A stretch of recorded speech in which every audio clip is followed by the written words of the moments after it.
Sì, adesso ad evitare che poi gentilmente tutti coloro che sono in corridoio, se dite di entrare, così iniziamo.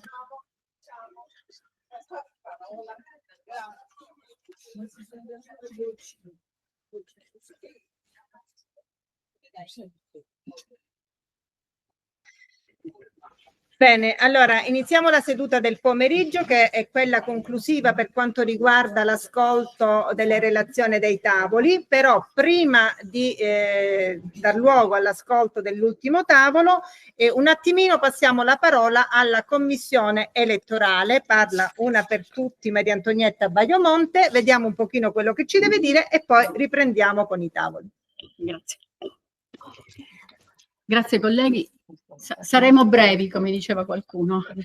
Allora, per procedere alle operazioni con la commissione elettorale, sicuramente dovremmo, all'atto delle votazioni, avere la possibilità di 2 seggi elettorali e quindi nella mora delle nostre ricerche abbiamo visto che abbiamo bisogno di 5 scrutatori, 2 per il primo seggio e 3 per il secondo seggio. Perfetto. E quindi chiedo la disponibilità a chi volesse partecipare, 5 colleghi che vogliono essere presenti in questo momento. Allora, la collega si chiama? Covi. Lavinia Covi. Lavinia Covi. Poi? Tina Santa con la moglie. Aspetto, sono 2. Bisogno di altre 3 persone. Abbiamo bisogno di altre 3 persone. In fondo? Nome? No, non si sente? Zoffrea. E il nome? Rosella E Zoffrea. siamo a 3, ne mancano 2. Stiamo andando. Agata Scuderi. Perfetto. Io a lei, bravo. No, sono 4. C'è lui? Giuliano Ottaviano. Perfetto. Quanti siamo? A posto. Ok, grazie per la disponibilità. La commissione elettorale, come sapete, dovrà esaminare quelli che sono i documenti relativi alle presentazioni delle liste. Le liste sono per la presidenza e i vicepresidenti, di cui 1 vicario, 4 vicepresidenti, di cui 1 vicario, 14 consiglieri da eleggere, i probiviri e poi il revisore dei conti. Quindi su queste liste ci vogliono le firme di chi è che accetta la candidatura e soprattutto quelli che presentano le candidature. Le liste, la commissione elettorale ha deciso che vengano presentate entro e non oltre le 19:30 di oggi, sabato 8 novembre 2025, nella hall dell'Albergo San Giovanni. Se e qualora le liste dovessero essere pronte prima, entro le ore 18, in questa location, sempre alla commissione elettorale. Non fate portaglielo tu, daglielo tu, venite di persona per favore, anche perché noi dobbiamo vedere chi è che fa la presentazione della lista. Mi sembra corretto e soprattutto che garantisca questa procedura quella che è la regolarità delle elezioni. Devo dire? Una cosa, ecco, almeno a me risulta questo per memoria, se vado indietro. Dobbiamo verificare. In pratica le liste dovrebbero essere presentate da delegati che complessivamente dovrebbero essere portatori di un 500 voti, se non erro. Almeno. È così? Sì, ricordo perfetto. bene? Madonna, non mi sento vecchia. Allora, esperta sicuramente, vecchia no. Quindi stiamo attenti anche ai firmatori delle liste e noi abbiamo anche la possibilità di verificare questo perché la commissione elettorale proprio in questo momento ha ricevuto la lista dei delegati e del numero di voti che si portano al congresso. Sono 30 ogni delegato, quindi va bene. Grazie a tutti per la collaborazione, continuiamo i lavori, scusate l'interruzione. Voi continuate da una parte, Noi andiamo Va dall'altra. bene, buon lavoro. Grazie, Grazie Maria a voi. Antonietta. Grazie. Allora, prima di presentare l'ultimo tavolo, il tavolo numero 6, quindi l'ETS è un'opportunità da valorizzare, ringraziamo veramente l'UCIM intero, senza fare nomi, l'UCIM, quindi la grande famiglia dell'UCIM, per il congresso che ha organizzato, per i tavoli che lavorano già dal mese di agosto, perché veramente sono state delle relazioni eccezionali. Abbiamo avuto modo anche di riascoltare presenze ucimine importanti che magari nel corso del tempo ci eravamo un pochino dimenticati anche ecco, di ascoltarli, e quindi è stato veramente un piacere e un grande onore per tutti quanti noi, perché ci hanno dato spunti di riflessione oltre il congresso. L'ultimo tavolo, il tavolo numero 6, l'ETS, un'opportunità da valorizzare, coordinatore del tavolo Fabrizio Zago, che abbiamo avuto modo soprattutto negli ultimi 2 anni di conoscerlo di più ed apprezzarlo per le doti non soltanto professionali ma anche umane. Con lui hanno lavorato Marilena Giglia, che già conosciamo, collega, e abbiamo avuto il piacere sempre di ascoltarla e di conoscerla negli ultimi anni. Gina Palazzo, che ve la presento a fare perché la conosciamo tutti, è sempre veramente in gamba, e l'avvocato Gianluca Magnavacca, che è stato, lo nomino come avvocato, l'unico che perché appartiene alla commissione legale dell'UCIM, ecco, solo per questo, altrimenti siamo tutti senza titoli, senza niente, abbiamo tutti nome e cognome e siamo fratelli ucimini, come così dovrebbe essere, ci mancherebbe, ecco. Il tavolo ha analizzato e si è soffermato non tanto sotto l'aspetto burocratico del terzo settore, cioè tutto quello che hanno veramente, che l'UCIM ha dovuto fare per essere iscritto al RUMS, quindi non tanto la parte amministrativa, anche se anche quella è importante e pesante, non è finita e ancora ci sarà tanto da lavorare, ma soprattutto come la nostra associazione, l'UCIM, debba cambiare sia dal punto di vista culturale che politico per diventare terzo settore, perché è un qualcosa completamente nuovo, quindi noi dobbiamo cambiare la nostra mentalità, l'approccio per lavorare nel territorio e cercare di renderci ancora più utili diventando terzo settore. Passo subito la parola al relatore del tavolo, non il coordinatore ma il relatore, Marilena Giglia. Prima tu? Sì. Allora, prima il coordinatore e poi a seguire Marilena e Gina. Scusami se ti Prego. ho rubato. No. Scusate. Buonasera. Allora, rapidamente, tutte le relazioni che ci sono state fino ad ora sono stati punti di partenza, cioè hanno avuto una matrice comune.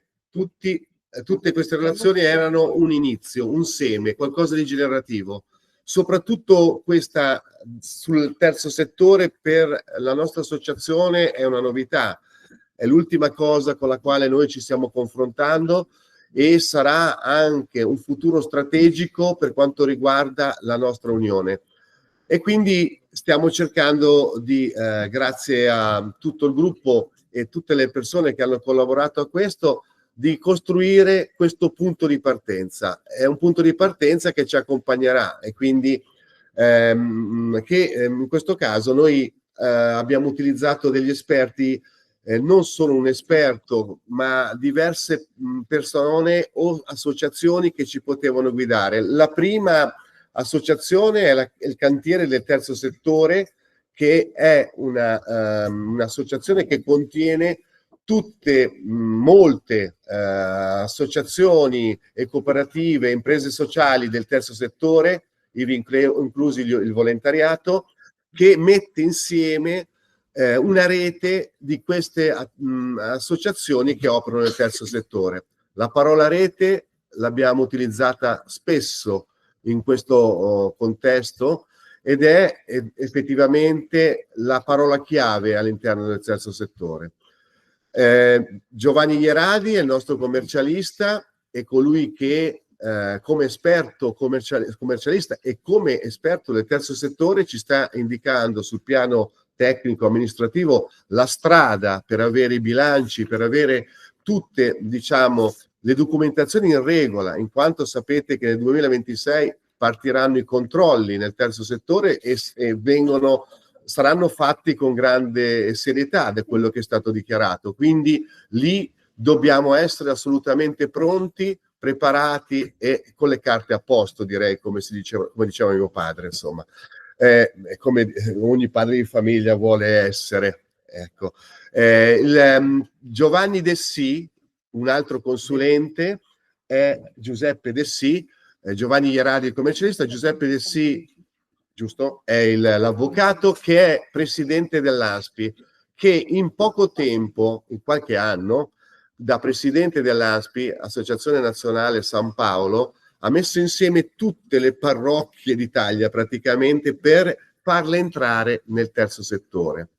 E lui anche ci ha dato delle indicazioni dicendo: ma se riusciamo a coinvolgere dei parroci di periferia, possiamo anche riuscire all'interno dell'UCMIA a costruire questa grande rete. Evidentemente lui era molto esperto e ci ha dato anche qualche consiglio, anche qualche bastonata, se vogliamo, civica, ma bastonata, perché è stato duro su alcuni passaggi. Però a noi ha fatto solo bene e quindi siamo arrivati quindi a questa conclusione che Marilena andrà a documentare e in coda poi ci sarà un chiarimento di Gianugo e una mozione che chiederemo la votazione perché è fondamentale e di questo ce ne parlerà Gina. Quindi volevamo fare una presentazione dialogica. Però lo spazio, l'ambiente non ce l'ha permesso, secondo lo stile che Marilena ci aveva. Però siamo qui frontali, ex cattedra, e ci stiamo arrangiando un po' così. Quindi io lascio la parola a Marilena, l'ETS, un'opportunità da valorizzare.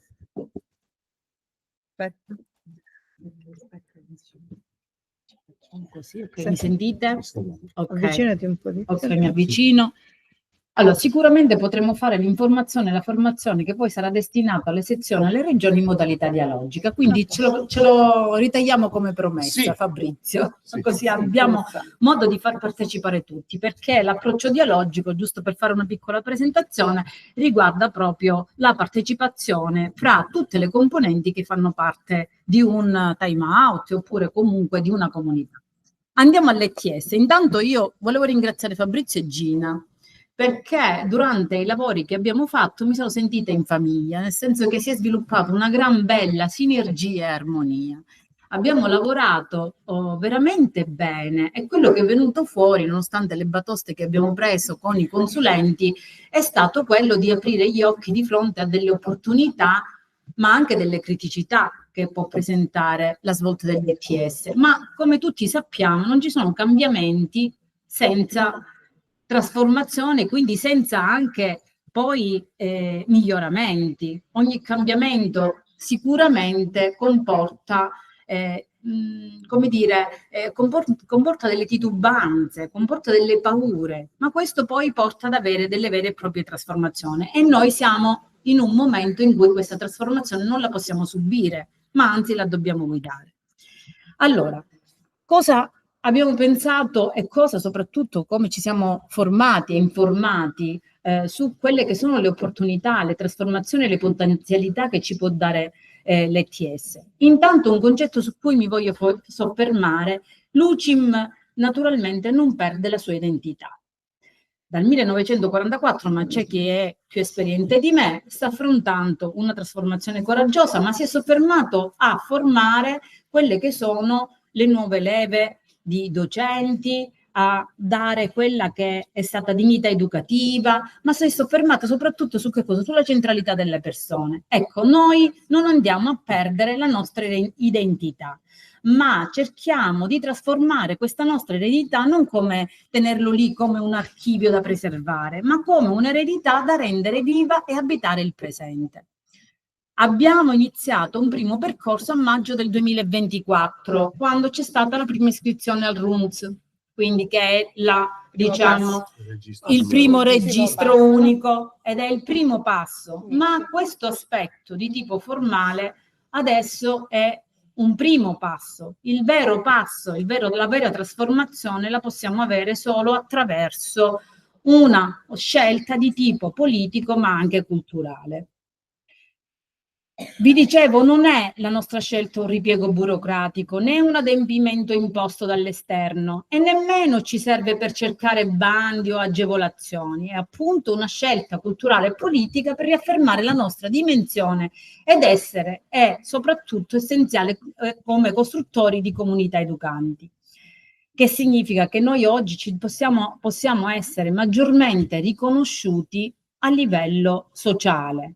Non che finora non lo siamo stati, assolutamente no, ma adesso la scuola non è più uno spazio esclusivo dello Stato. Adesso all'interno delle decisioni politiche entrano a far parte anche l'associazionismo in genere, quindi il volontariato, ma anche le associazioni di parroci che comunque entrano a far parte di un contesto sociale più vivo e proattivo.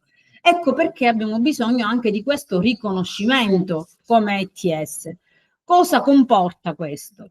Innanzitutto dobbiamo essere portatori di quell'interesse che noi come UCIM a cui siamo sempre stati fedeli, quindi l'attenzione alla persona, dobbiamo pensare a una corresponsabilità, quindi alla scuola come luogo di collaborazione fra le istituzioni, i cittadini del terzo settore e non possiamo rimanere marginali da questo punto di vista, ma anzi dobbiamo essere protagonisti, restare centrali nei processi decisionali e nelle opportunità progettuali che si vengono a presentare.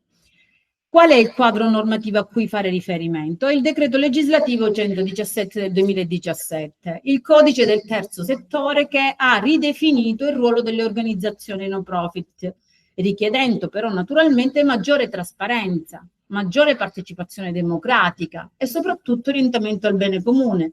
Che cosa comporta? L'iscrizione al RUNS, per esempio, giusto per dirne una, comporta la pubblicazione dei bilanci, dei nostri bilanci, per almeno il primo biennio. Ecco, questo è uno degli aspetti: maggiore trasparenza, maggiore pubblicità e maggiori controlli. Questo da un lato, il maggiore controllo ci porta a una maggiore responsabilità, ma anche la possibilità di accedere a bandi e progetti pubblici.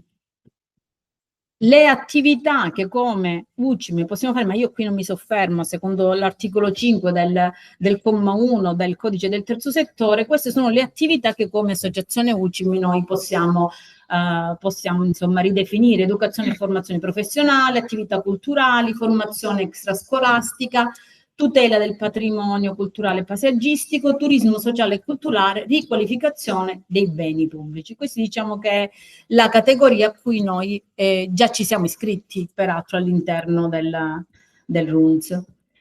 Lo statuto che è stato approvato nel precedente congresso, quindi a gennaio del 2024, è già stato registrato al RUNS il 24 maggio del 2024. Questo che cosa ci ha consentito? Di avviare alcune procedure. L'obbligo di deposito dei bilanci per gli anni 22, 23 e 24, l'adozione di schemi fissi di bilancio, così come previsto dal codice del terzo settore, in particolare dall'articolo 13, e l'individuazione e l'incarico di un dottore commercialista. Quindi diciamo che sono necessarie delle competenze particolareggiate, non possiamo più affidarci al volontariato, questo è sicuramente. L'avvio quindi alle procedure della tenuta delle scritture contabili sarà mensile, ma ai libri di soci sarà di tipo bimestrale. Questo accompagnerà la vita associativa, ma poi anche l'accesso al 5 per 1000 come donazione da parte dei soci. Noi quest'anno, Luigina diceva, ma poi ve lo dirà lei, abbiamo ricevuto veramente pochissimo in termini di donazione del 5 per 1000. La cifra è stata intorno alle 300 euro, però è un inizio. No, assolutamente, perché dobbiamo, scusa se ti io. Sì, io infatti volevo dobbiamo far di tutto affinché con la promozione, quindi ad iniziare dalle nostre famiglie, per poi arrivare anche, soprattutto ai soci, ai colleghi, perché quel 5 per 1000 che è una goccia a noi, diciamo, è utile, sarà utile per poter sempre incrementare le azioni e valorizzare sempre più l'UCIM come risorsa anche all'interno di quello che sono le altre istituzioni, perché di questo noi dobbiamo diventare risorsa nel mondo della scuola. A proposito delle donazioni del 5 per 1000, poi successivamente, una volta ricevute le donazioni che ci permetteranno di incrementare anche le nostre attività, quello che faremo con le risorse che andremo a introitare dovremo anche pubblicarlo, un po' come si fa con la donazione degli alunni. In quanto scuola noi siamo obbligati per la trasparenza a pubblicare con apposito rendiconto quello che facciamo con le risorse che arrivano per donazione. La stessa cosa poi verrà fatta. L'attuale struttura dell'UCIM è fortemente centralizzata.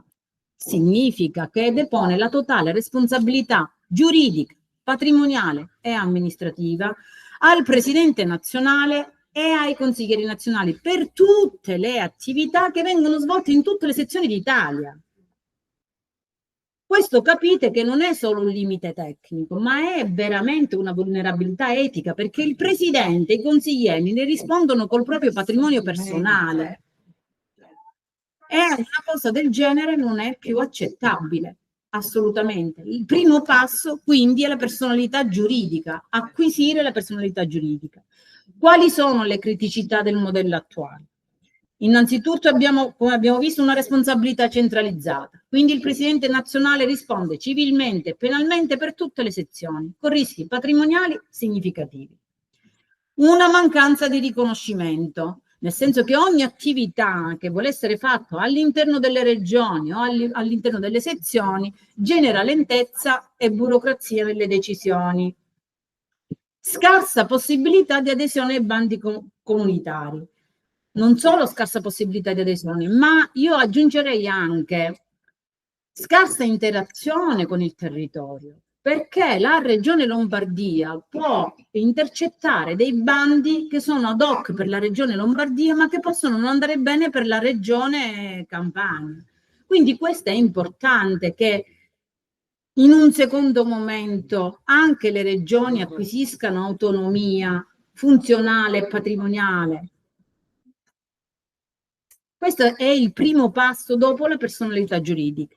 E poi inefficienze operative, quindi impossibilità di essere riconosciuta come rete nazionale. Cosa vogliamo? Vogliamo quindi passare da un modello di tipo verticale a una vera e propria rete territoriale, con un modello piramidale a un modello di tipo federativo. Qual è la differenza? Il modello piramidale fino ad oggi ci ha garantito coesione e unità, ma così come ci ha garantito anche una centralizzazione decisionale, ma nell'organizzazione complessa della società e nel momento in cui viviamo oggi questo ormai non è possibile come modus operandi. Oltre ai limiti sulla flessibilità, perché abbiamo i territori che hanno delle caratteristiche differenziate, ma questo l'ho appena detto. Il modello differenziato non è una frammentizzazione così come può essere visto nel senso tecnico della parola, ma si tratta di una corresponsabilità diffusa. Dare dignità giuridica quindi alle regioni e individuare partnership territoriali che siano efficaci. La cultura della partecipazione non può essere solo dichiarata, ma dobbiamo strutturarla. Abbiamo due tipi di modelli che possono essere presentati e che possono essere messi a confronto. Un modello A, che è quello della rivoluzione federale, e un modello B, una scialuppa ITS dedicata, l'abbiamo chiamata così. La rivoluzione federale, autonomia giuridica, fiscale e amministrativa alle regioni. Iscrizione autonoma, ma questa già c'è. Riconoscimento come rete nazionale. Modello B, creazione di un ente ITS separato e agile, braccio operativo all'UCIM, ma attuabile rapidamente con costi iniziali contenuti. Ma quali sono le criticità? L'approccio è di tipo parziale, non risolve rischi patrimoniali e c'è la possibilità di un disallineamento. Al contrario, il modello A presenta anch'esso delle criticità, perché ci saranno dei costi inizialmente di circa 200-300 euro, li abbiamo quantificati un po' così, sommariamente, ma poi andremo anche a quantificarli insieme al commercialista. l'eventuale resistenza culturale e la complessità amministrativa che va a essere richiesta a chi fa del volontariato fondamentalmente. Ma come vi dicevo poco fa, criticità e potenzialità coesistono sempre insieme, ma sono condizioni naturali al cambiamento. Quali sono gli aspetti quindi per proseguire? 1. Personalità giuridica nazionale, quindi avvio immediato del percorso per ottenere il riconoscimento formale. 2. Mandato al Consiglio nazionale attraverso la redazione e la proposta di linee guida per una riforma statutaria. 3. Piano di transizione graduale, quindi delle tappe definite per l'autonomia regionale, con dei supporti però tecnici che derivano dal centro, quindi che sono centralizzati.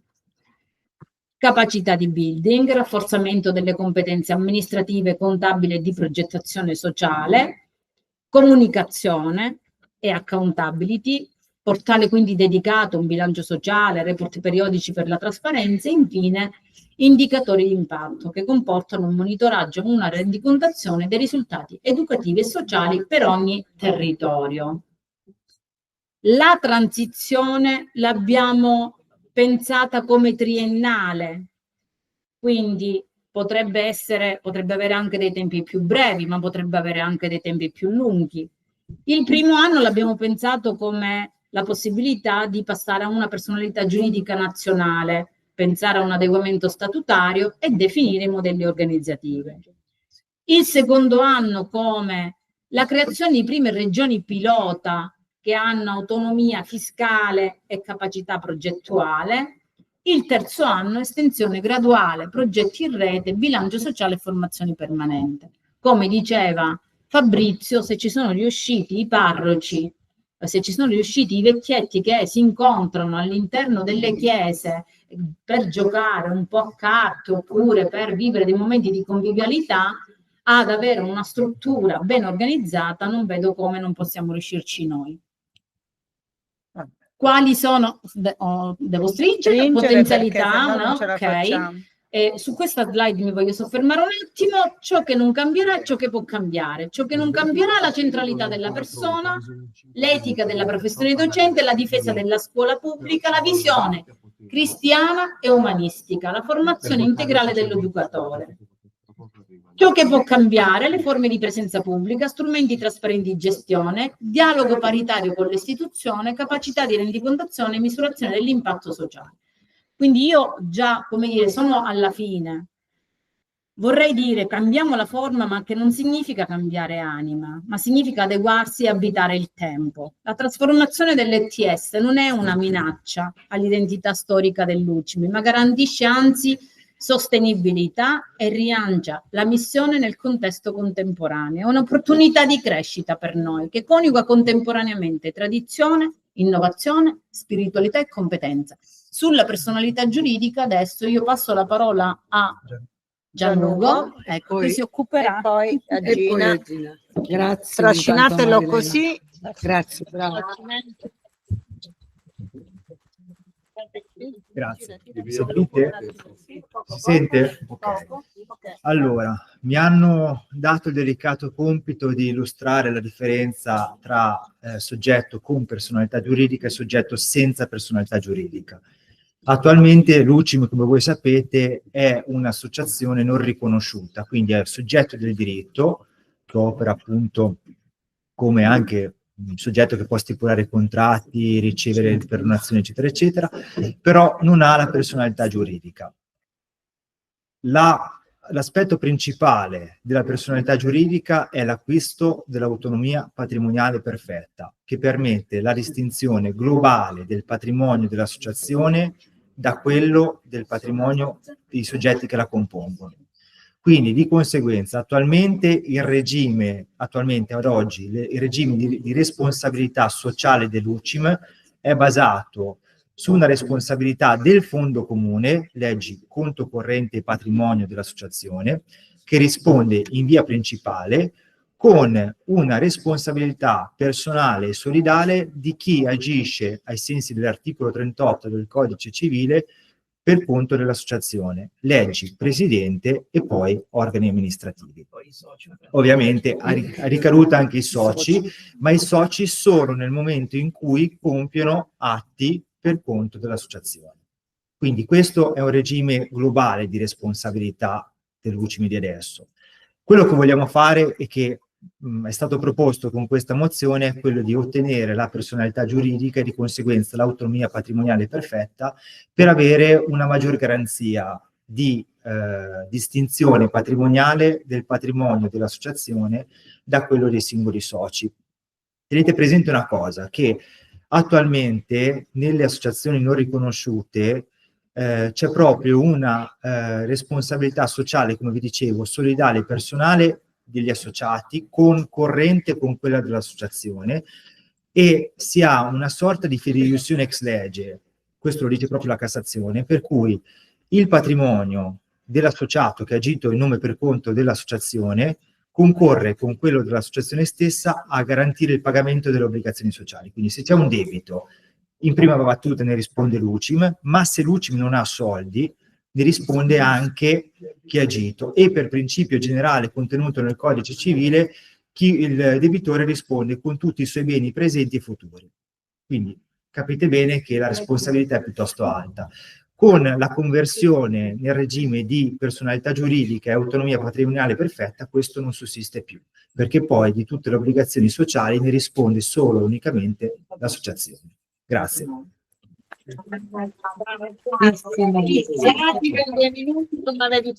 Benissimo, bravo. Posso, nell'attesa della verifica poteri, no, posso aggiungere?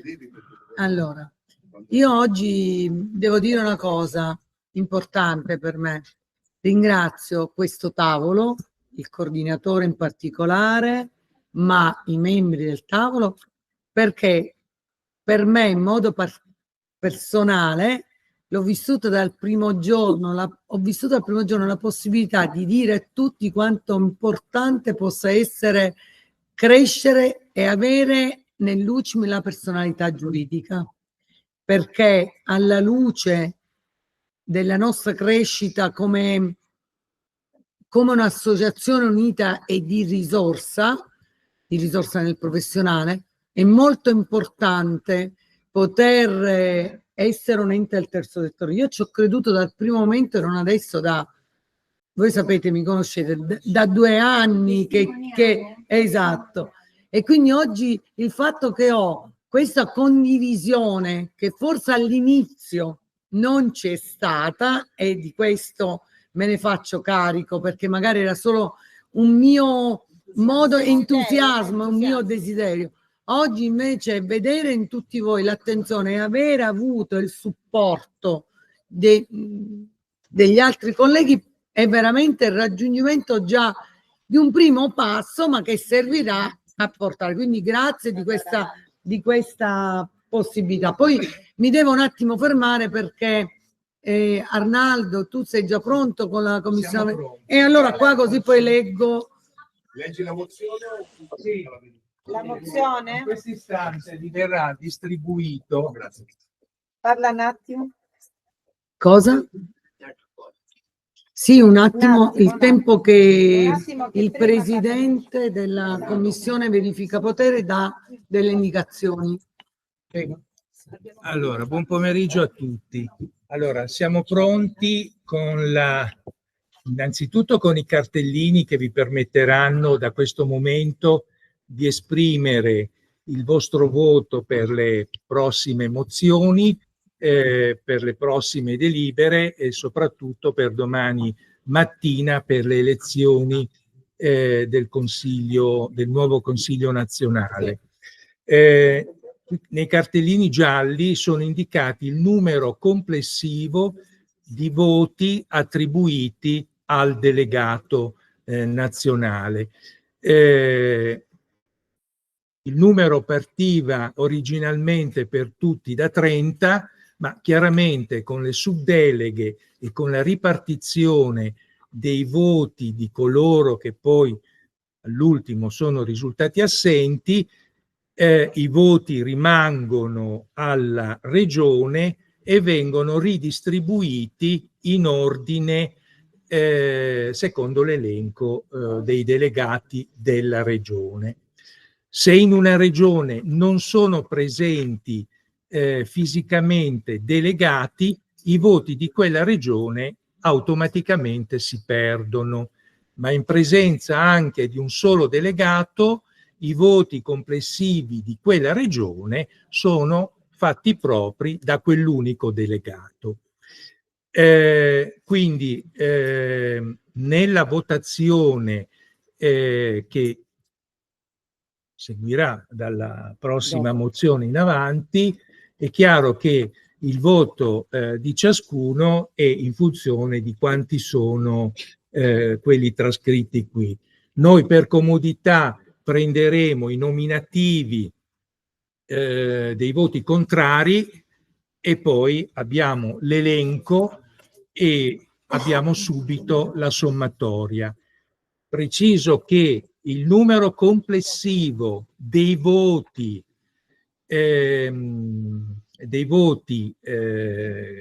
numero dei voti complessivi corrisponde al numero dei soci iscritti all'UCIM nazionale. Quindi la Commissione ha concluso il suo lavoro, ha raccolto tutte le deleghe già con la scadenza che avevamo fissato, le subdeleghe che sono giunte fino ad oggi e ha attribuito appunto questi voti.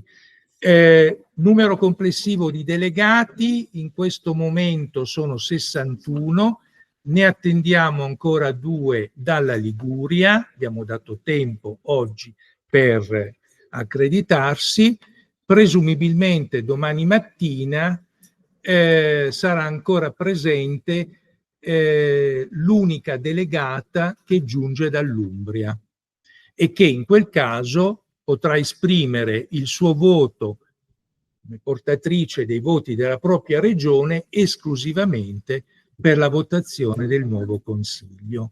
Le mozioni sono votate in presenza, quindi o si è presenti o mozioni o delibere. Non so se ci sono delle cose da chiedere, nel frattempo stanno consegnando il cartellino.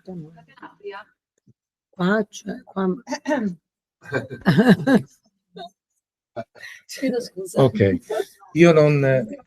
Grazie. No, allora, è opportuno dare lettura nella versione integrale della mozione. Leggo, Fabio poi farà scorrere il testo. Allora, premesso che l'UCIM ha conseguito la qualifica di ente del terzo settore iscrivendosi in data 24 maggio 2024 al registro unico nazionale del terzo settore, compiendo il primo passo verso lo start-up dell'ETS, considerato che l'attuale configurazione di associazione non riconosciuta comporta, ai sensi dell'articolo 38 del Codice Civile, una responsabilità personale e solidale di coloro che agiscono in nome e per conto dell'associazione per le obbligazioni contratte, ravvisata la necessità di tutelare in modo più efficace il patrimonio associativo e garantire l'autonomia patrimoniale perfetta dell'ente, distinguendolo in modo netto dal patrimonio personale dei suoi amministratori e associati, tenuto conto che l'acquisizione della personalità giuridica, come previsto dall'articolo 22 del Codice del terzo settore, rafforzerebbe la credibilità istituzionale dell'UCIM ETS nei confronti di partner pubblici e privati, istituti di credito e terzi in generale, visto che la personalità giuridica per gli ETS si acquisisce, oltre all'avvenuta iscrizione al RUNTS, anche da passaggi tecnici fondamentali, previa verifica da parte di un notaio della sussistenza dei requisiti statutari del patrimonio minimo di euro 15.000, per tutto ciò si presenta all'Assemblea Congressuale la presente mozione con lo scopo di procedere al formale mandato di: punto 1. impegnare la vigente commissione TS istituita in UCIMI ad avviare, la conformità statutaria, l'atto costitutivo e lo statuto devono essere perfettamente conformi alle norme del codice del terzo settore e adeguarne i format nel caso di modulistica con richiesta specifica del RUNZI. Rilevare la disponibilità di possedere un patrimonio minimo liquido e disponibile di euro 15.000, garanzia dei creditori, predisporre la verifica patrimoniale notarile ai fini della formalizzazione nelle sedi istituzionali di riferimento, dell'adeguatezza del patrimonio associativo, ecco abbiamo tutte le note tecniche che poi andrò a leggere, rendicontare al Consiglio nazionale in toto e al Consiglio delle relazioni in relazione dettagliata sullo stato di avanzamento della procedura e sui costi sostenuti sull'iter procedurale dell'acquisizione della sopracitata personalità giuridica. Pertanto, con riferimento alla mozione appena illustrata e ai fini dell'iter di acquisizione della personalità giuridica per UCIM e TS, si chiede ai delegati la votazione a favore. A seguire ci sono le note tecniche che volete le leggo, ma riportano quelle che abbiamo letto in premessa. Quindi ora sarà il Presidente a chiedere la votazione. Sì, bene. Allora, se ci sono domande. Presidente, in realtà è lei, io sono solo della Commissione Verifica Poteri. Tutti i presidenti. Si dice che l'Italia è la Repubblica. Allora, penso se c'è qualche chiarimento adesso ce lo possono dare, altrimenti passiamo direttamente alla votazione. Abbiamo già il cartellino, quindi c'è già chi è pronto, stanno già votando, stanno già votando.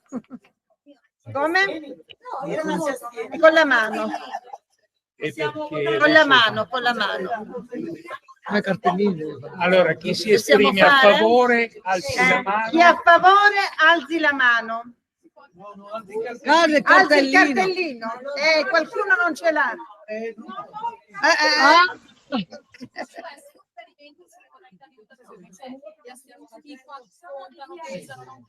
Allora, il peso come microfono, tieni. Allora. Il microfono ti devi avvicinare che non si può staccare. Non si può staccare, quindi ti devi per forza. Sì. Il peso di ogni voto è in funzione di quanti voti sono attribuiti e sono stati trascritti sul cartellino, che corrisponde al numero dei soci di cui in questo momento il delegato è rappresentato. Ora, io mi stavo alzando perché una volta che lei ha chiesto la votazione a favore, avrebbe poi chiesto la votazione contraria, io avrei preso i nomi dei contrari o l'elenco con il numero dei voti attribuiti a ciascun delegato e quindi avremmo poi sommato il numero dei voti contrari per differenza e poi anche quella degli astenuti. La maggioranza non è in base al numero delle persone che esprimono. Se ci sono 8 astenuti, 8 favorevoli, 8 contrari, la categoria che ha più voti quella che vince è a maggioranza. Maggioranza.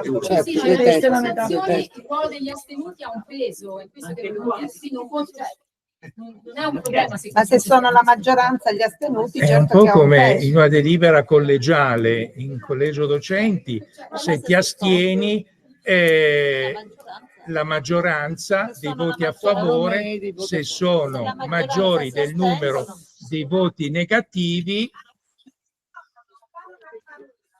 ti devi allora, avvicinare che non si stacca.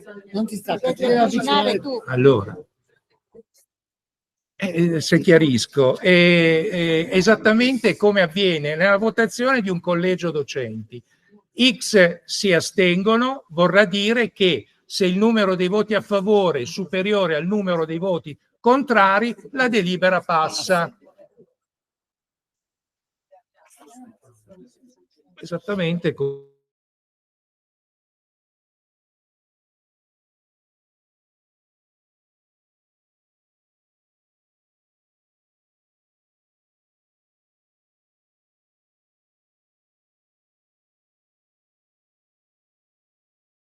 Microfono.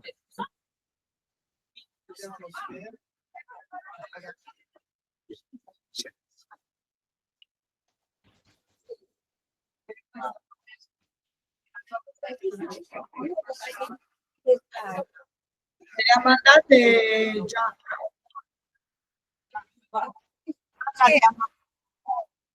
Ha mandato le slide che devo far girare sullo schermo, per piacere. Si accomoda rispetto dei tempi. È attivo il microfono? Non è attivo il microfono?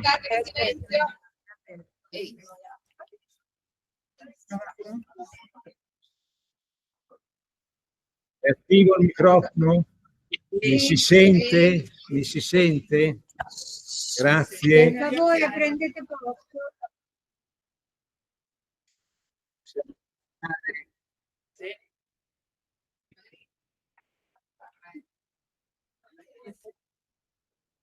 Ringrazio l'ufficio di presidenza e i delegati per avermi affidato l'incarico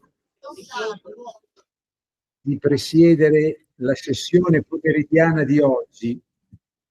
È per me un più giovanetto che un tremolese.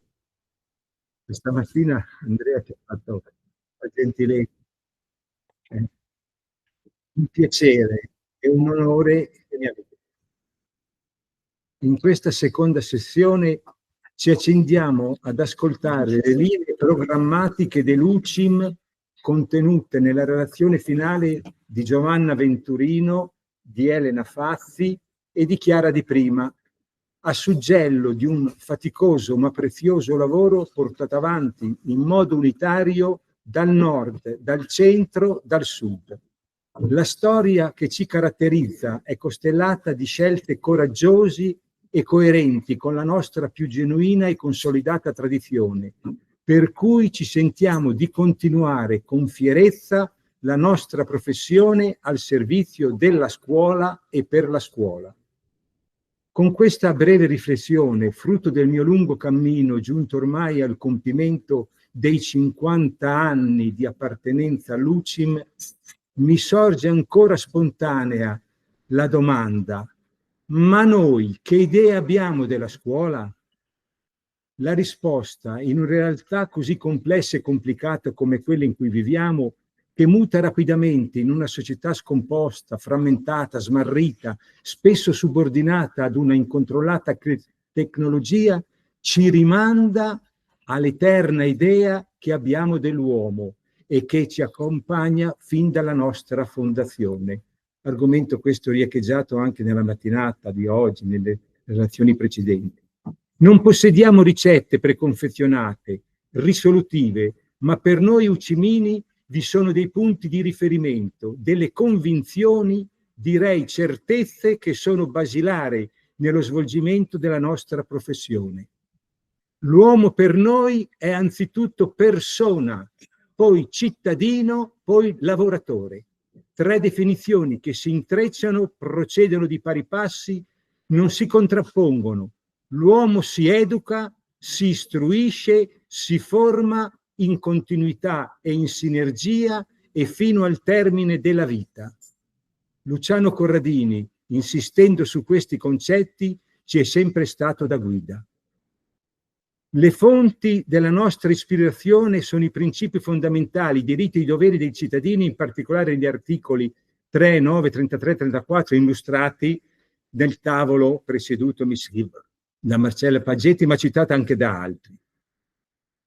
Gesualdo Nosengo sentì il bisogno di impegnarsi già nel 1943, quando a Camaldoli alcuni dei più noti e impegnati laici cattolici italiani del momento gli affidarono il compito di curare nel documento finale il capitolo riguardante la scuola. Ce lo siamo detti tante volte, tante volte negli ultimi anni. Non dobbiamo dimenticarlo mai, però, ma mantenere desta la memoria storica delle nostre origini, per non disperdere un prezioso patrimonio di idee ancora oggi essenziali per guardare con fiducia al futuro dei nostri figli e nipoti. Il codice di Camaldoli, ha orientato i cristiani nella fase del grande mutamento che stava per avvenire in Italia con la fine della dittatura fascista, diventando la carta che ha ispirato i costituenti cattolici negli anni 46-47, nella fase di stesura della Costituzione della Repubblica Italiana, di cui il presidente Sergio Mattarella ne è il custode ed apprezzato garante. A lui rivolgiamo ancora la nostra profonda e sincera gratitudine.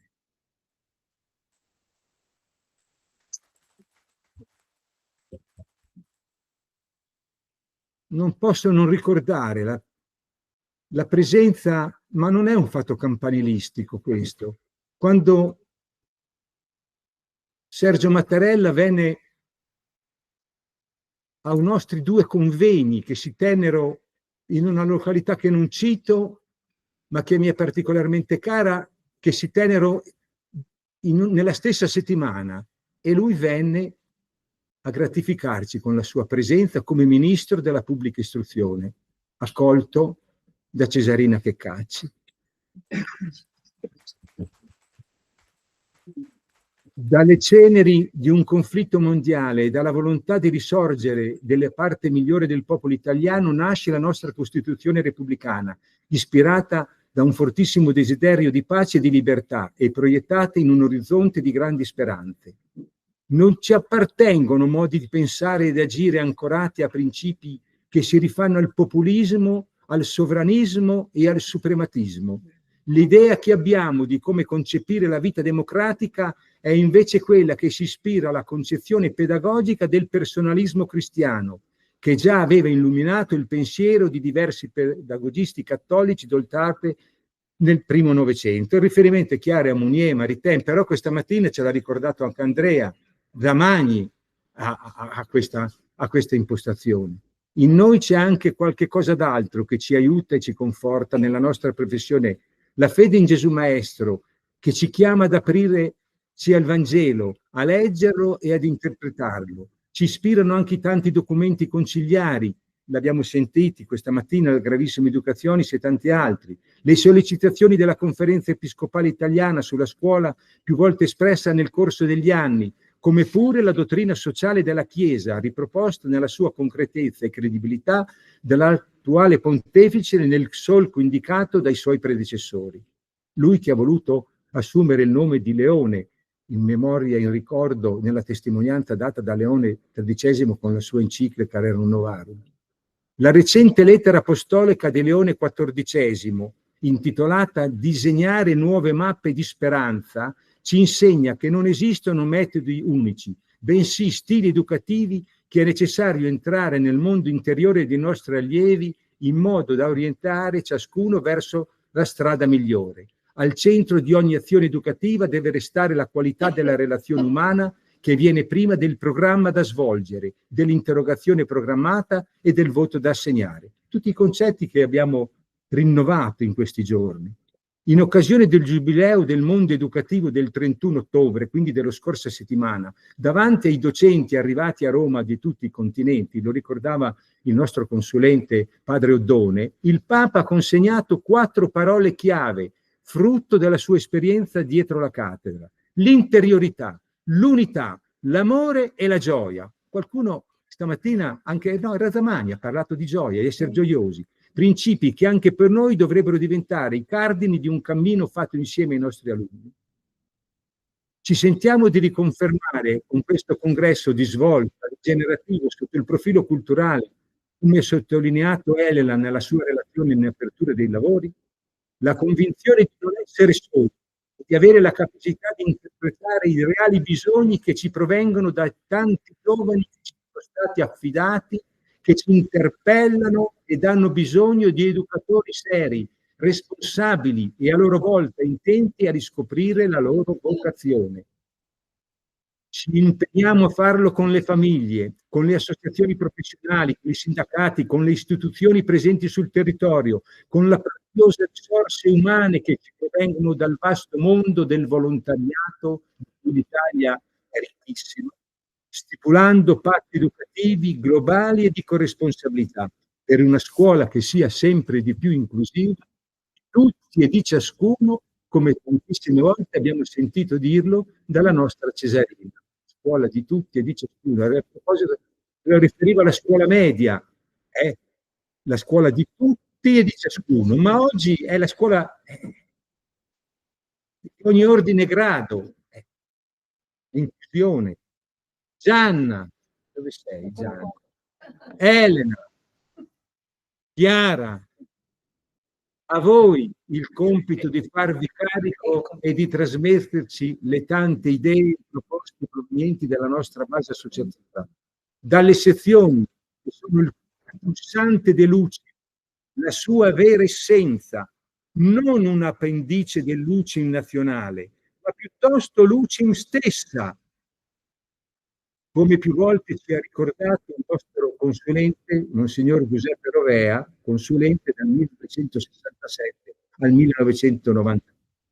Fateci riscoprire quella voglia di fare, di dialogare tra di noi, di confrontarci, di costruire ascoltandoci, stare insieme, di provare gioia per le nostre proposte messe a confronto, di vivere emozioni nel cercare di trovare soluzioni condivise. E sono espressioni che ho colto dall'ascolto delle relazioni dei referenti, dei gruppi, dei tavoli, questo nuovo riscoperto entusiasmo di dialogo, di confronto. Ecco, sono certo che già l'avete fatto questa mattina e nei giorni scorsi dal congresso, però adesso riditecelo, riprovateci ancora.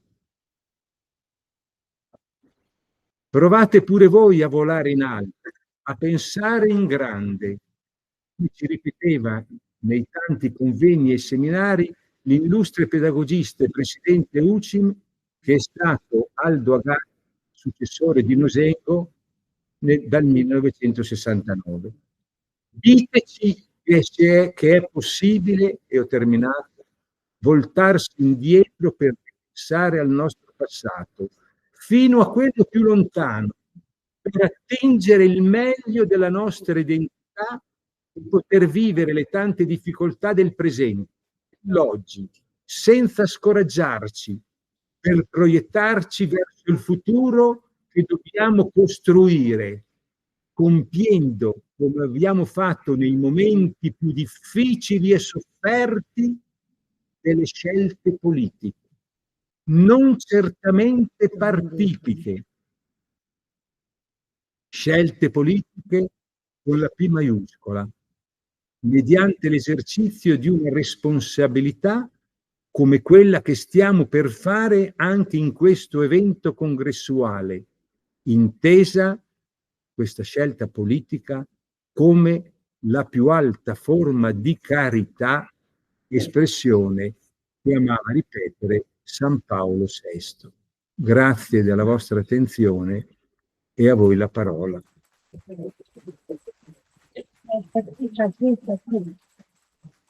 Grazie mille Pierangelo per le tue parole care e di incoraggiamento per tutti noi. Rappresenti una parte della storia dell'UCIM e di questo siamo testimoni e ti siamo grati per aver accettato la presidenza di questa parte significativa del congresso. So che la Toscana e tu avete una mozione da presentare per la sezione e quindi ti prego appena intervento rapidamente di presentare questa mozione e come Io sono un rappresentante della Toscana. Certamente, va bene così? Grazie. Grazie a voi. E rieccoci. Allora, ecco, mi mandano via Fabio, sì. Siamo pronti. Sì.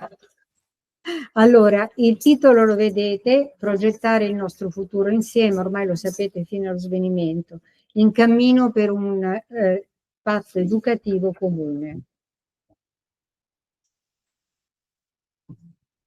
Vai.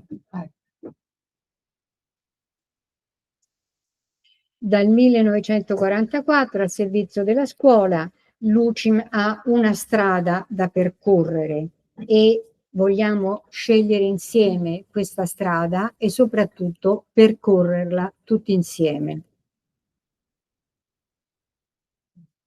Questo convegno ci sollecita a rinascere come Giano Bifronte, uno sguardo, un volto, uno sguardo rivolto al passato, alle nostre radici, i nostri valori fondanti, la tradizione che ci ha formati e che ci ha resi UCIM, e però anche uno sguardo al futuro, l'innovazione, il rinnovamento, le sfide che ci attendono per continuare ad essere UCIM. Questo convegno vuole caratterizzarsi per tanti motivi, ma in particolare perché rappresenta l'unità. Vogliamo rinascere come unione, come era il nostro nome iniziale.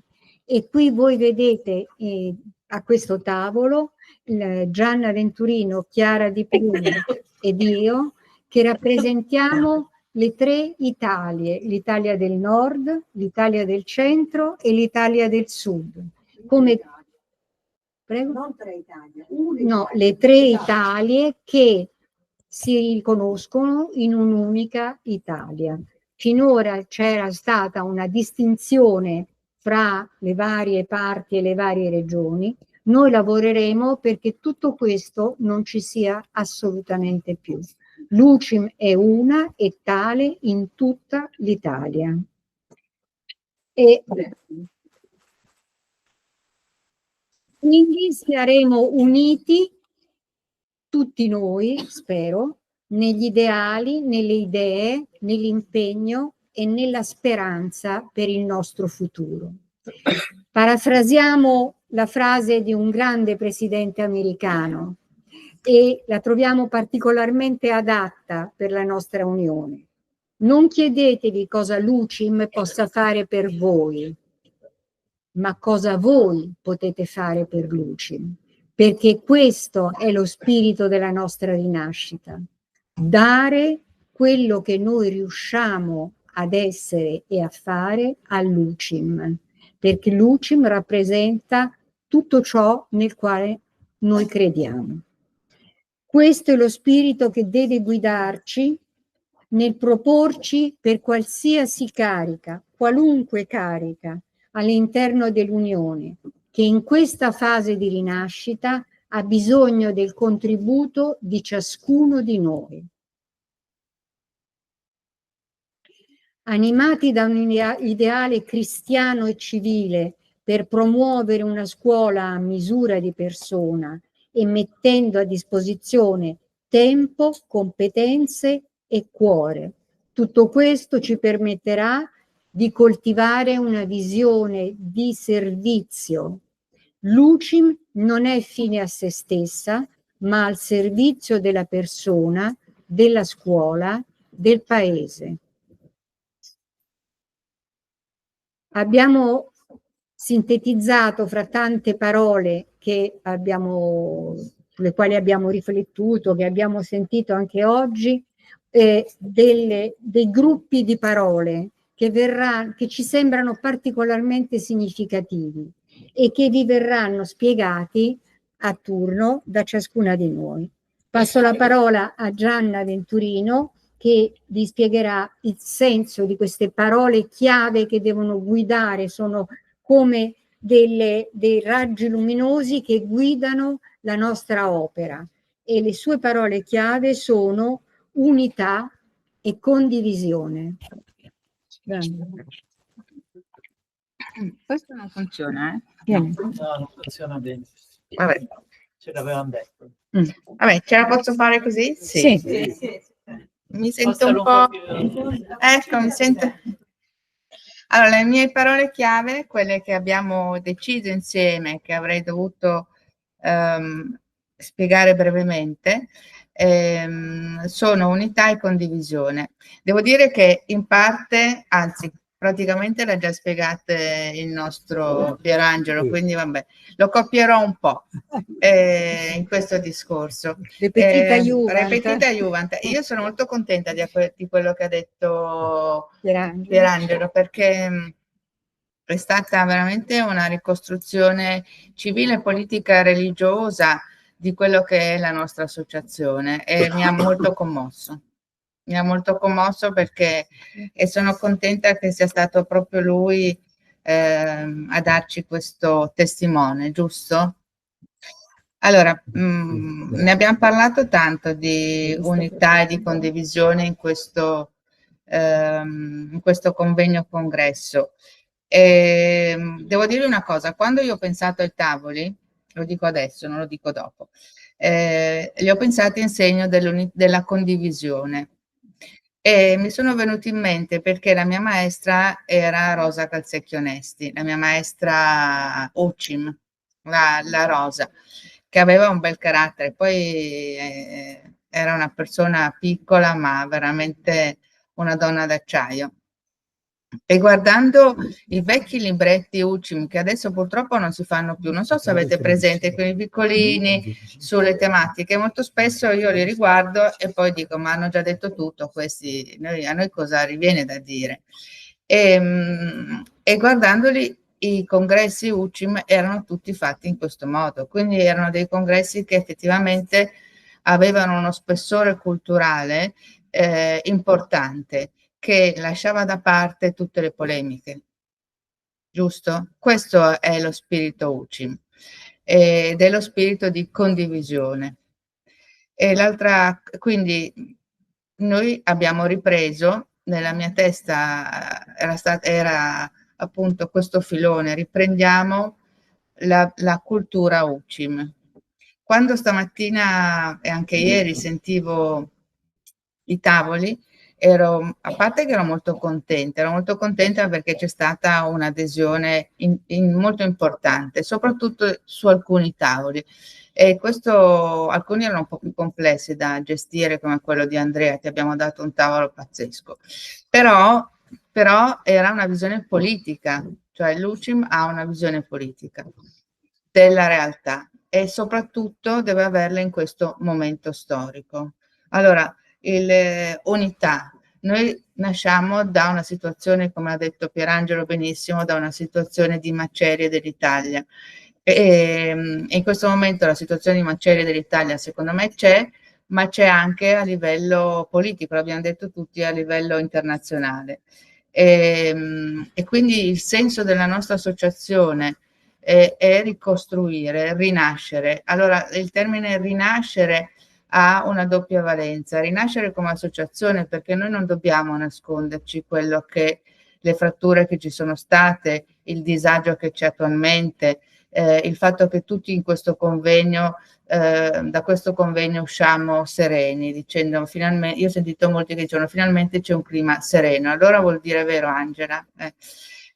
Questo vuol dire che finalmente abbiamo forse trovato il percorso giusto, questa famosa strada. Noi dobbiamo avere una prontezza e dobbiamo essere sicuri e convinti che l'essere associazione vuol dire ricostruire a livello politico, nel senso che siamo animali politici, come diceva stamattina Andrea, dobbiamo utilizzare la phronesis, cioè la saggezza. La saggezza, giusto, è questo, perché tu continuavi a dirlo, la saggezza, e dicevo, ma perché non dice la saggezza? Cioè nell'azione pratica noi dobbiamo essere ispirati e quindi avere un equilibrio, per cui secondo me, e finisco velocemente, noi dobbiamo ritrovare il senso del nostro essere associativo. Che cosa vuol dire rinascere? Vuol dire da una parte riconoscere il nostro essere UCIM, giusto? Perché l'abbiamo un po' perso in questi anni. E dall'altra essere pronti a essere testimoni all'interno della società. Io penso che nei prossimi 4 anni questo sarà un compito gravoso, perché riconnettere i fili che sono stati persi sarà estremamente complesso, ma è soltanto attraverso la condivisione, attraverso la fiducia, attraverso il rispetto dell'altro che noi possiamo farlo. Io ho sentito degli avverbi molto, molto belli, con e per, libertà per, condivisione. Ieri Caterina nella sua relazione ha parlato di con, e questi avverbi secondo me devono essere un po' delle pietre che guidano il nostro cammino. Noi siamo soci per qualcuno, noi siamo soci nelle nostre sezioni per ricostruire, noi siamo qua perché crediamo che la testimonianza di cattolici impegnati è effettivamente sono i semi per un futuro. Allora, io non mi voglio dilungare, ma credo che quello che abbiamo ritrovato oggi, ritrovato in questi giorni, sono quei valori che avevamo messo un po' da parte, perché l'appiattimento culturale insomma, è stato veramente un grosso rischio, per cui io non lo so, sono molto grata a Elena e a tutti voi, a Serafino per il codice deontologico, alle persone che hanno lavorato per questo convegno, a tutti i soci che ci hanno permesso di essere qua con la dignità di ricostruire insieme per fare un UCI migliore, perché noi abbiamo un compito verso i nostri ragazzi. Noi siamo qua perché crediamo che l'educazione sia il fondamento del futuro. E basta, non mi dilungo tanto, scusate.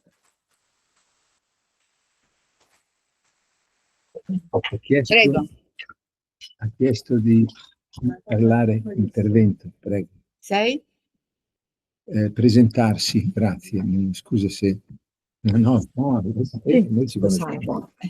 Scusate, ma credo che nell'essere cattolici c'è anche il dire quello che si pensa. Innanzitutto ringrazio tutti voi per tutto il lavoro che voi avete fatto. Io sono Antonella e sono di Catania, cioè Sicilia.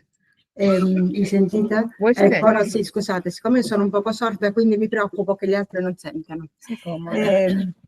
Sono l'ultima ruota del carro, però perdonatemi, io non credo di avere smesso di testimoniare i valori cristiani.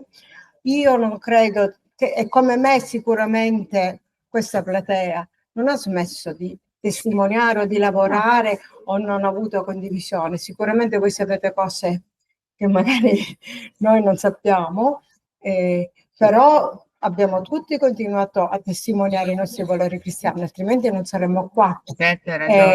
Noi non stiamo rinascendo, noi continuiamo a vivere per come abbiamo pensato di fare bene fino ad ora. Quindi scusatemi, perché sennò sembrerebbe è stato un fallimento, l'UCIM è morta e ora rinasciamo. No, siamo sempre stati, poi come in ogni famiglia possono succedere tante cose, ma questo non vuol dire che l'UCIM è morta. L'UCIM ha lavorato e ha continuato a lavorare bene con le persone che siamo tutte qua. Scusate. No, hai ragione. No. Antonella. Allora, è vero, perché se siamo qua tutti crediamo nell'associazione e nei valori associativi. Tuttavia, io ho sentito in questi anni e lo devo dire, cioè ciascuno di noi nel piccolo ha continuato a lavorare. Di fatto, se dopo tanti anni si dice che questo stare insieme è uno stare insieme con gioia, che i tavoli sono stati frutto e hanno dimostrato che c'è stato un lavoro dei soci, vuol dire che c'è stato un cambio di passo. Questo è. Allora, c'è un cambio di passo? Sì, è vero, e dobbiamo dimostrarlo qua adesso.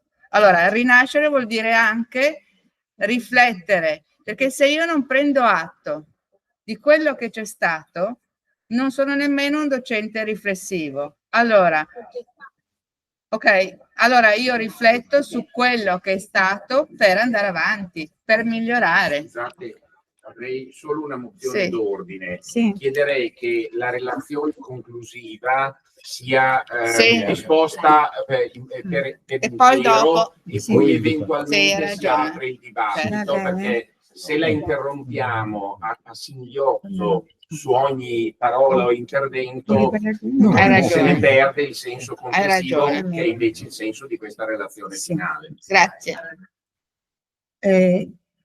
Nessuno dubita che ciascun ucimino abbia continuato a operare e a sentirsi e ad essere ucimino nel proprio lavoro, però nell'insieme da un punto di vista, diciamo, di visione dall'esterno della nostra associazione, e noi abbiamo avuto un periodo di un certo appannamento, diciamo così, e quindi noi desideriamo ritornare ai fasti, tra virgolette, o comunque all'aspetto che avevamo allora e che ci ha convinti a entrare nell'Ucim. Le altre due parole chiave che vogliamo mettere in evidenza sono appunto trasparenza e democrazia.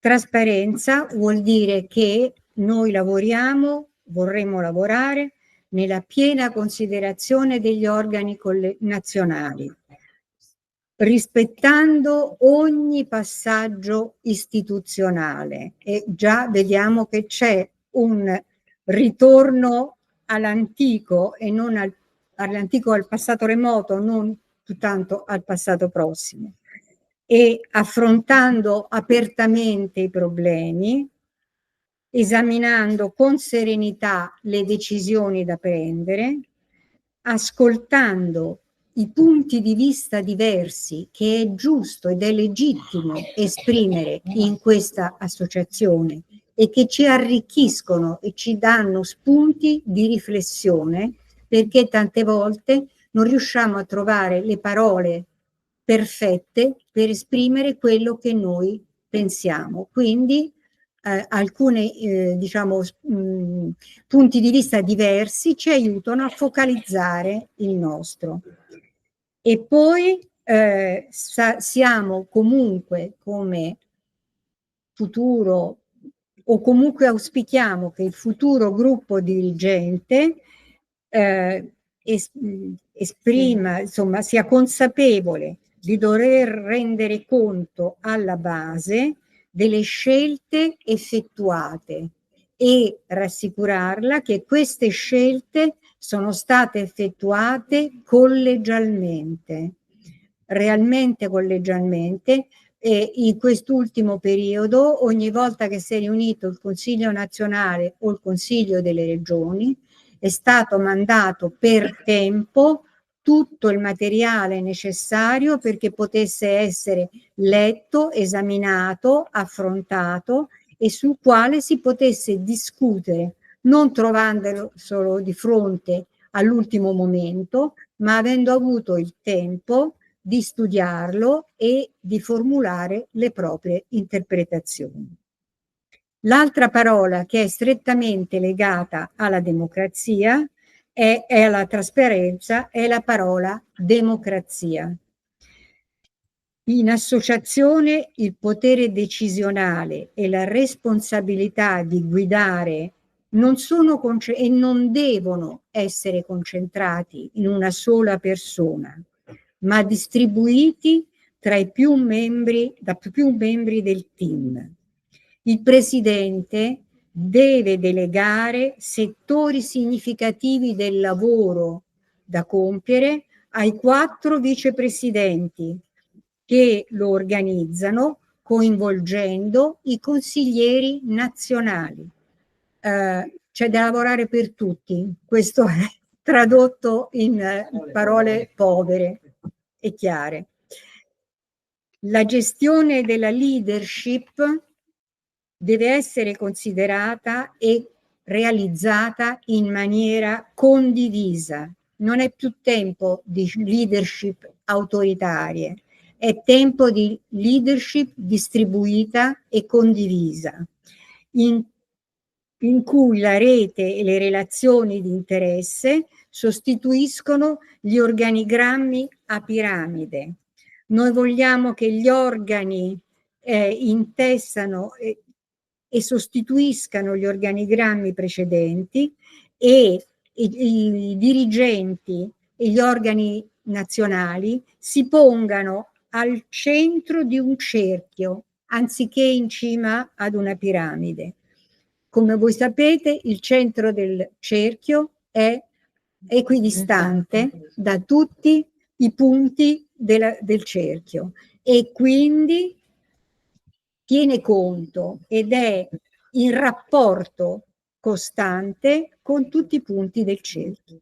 Questa è la leadership che pensiamo sia indispensabile per noi, lo penseremo anche politicamente, ma per noi nell'UCIM ci sembra estremamente indispensabile e assolutamente da percorrere. A partire anche dalla più piccola sezione. Dobbiamo valorizzare le nostre sezioni. Se noi siamo ancora vivi e vegeti, tra virgolette, lo dobbiamo al lavoro delle nostre sezioni, ai presidenti sezionali che si impegnano quotidianamente a tener viva la propria sezione, a trovare interessi che coinvolgano i soci, a cercare i soci e a portarli in un dialogo comune. Perciò la sezione è la vera chiave di volta o pietra angolare di tutta la nostra unione. Ecco perché la sezione rappresenta tutti i punti del cerchio intorno al centro. A partire dalla sezione, tutta l'Unione si dovrebbe aprire a incontri e scambi al proprio interno e all'esterno con le istituzioni ministeriali e politiche che abbiamo visto sono disposte a darci ascolto. Sono venute e si sono confrontate con noi, con le istituzioni universitarie, con gli enti locali, perché noi vogliamo fare una comunità educante, con gli organismi europei che sono essenziali. Nella nostra rivista c'è sempre stato una parte che riguardava l'Europa.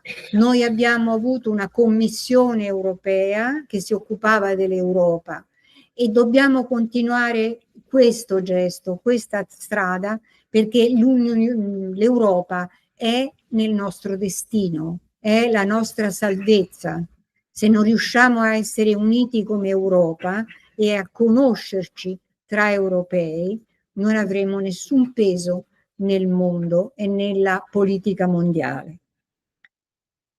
Queste sono abbastanza sinteticamente la spiegazione di cosa intendiamo per trasparenza e democrazia. Ma la nostra Unione ha avuto e ha svolto sempre un'azione fortissima di formazione, ricerca e sviluppo, che vi verranno illustrate da Chiara Di Prima.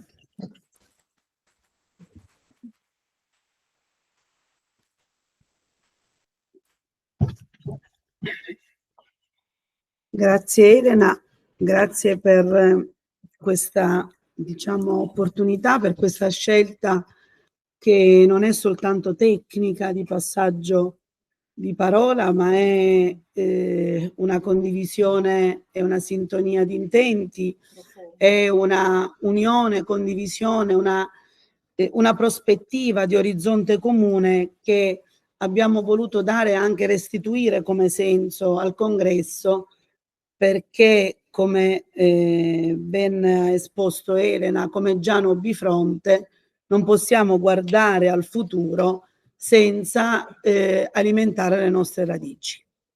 Qualcuno ieri mi ricordava che in un convegno nella città che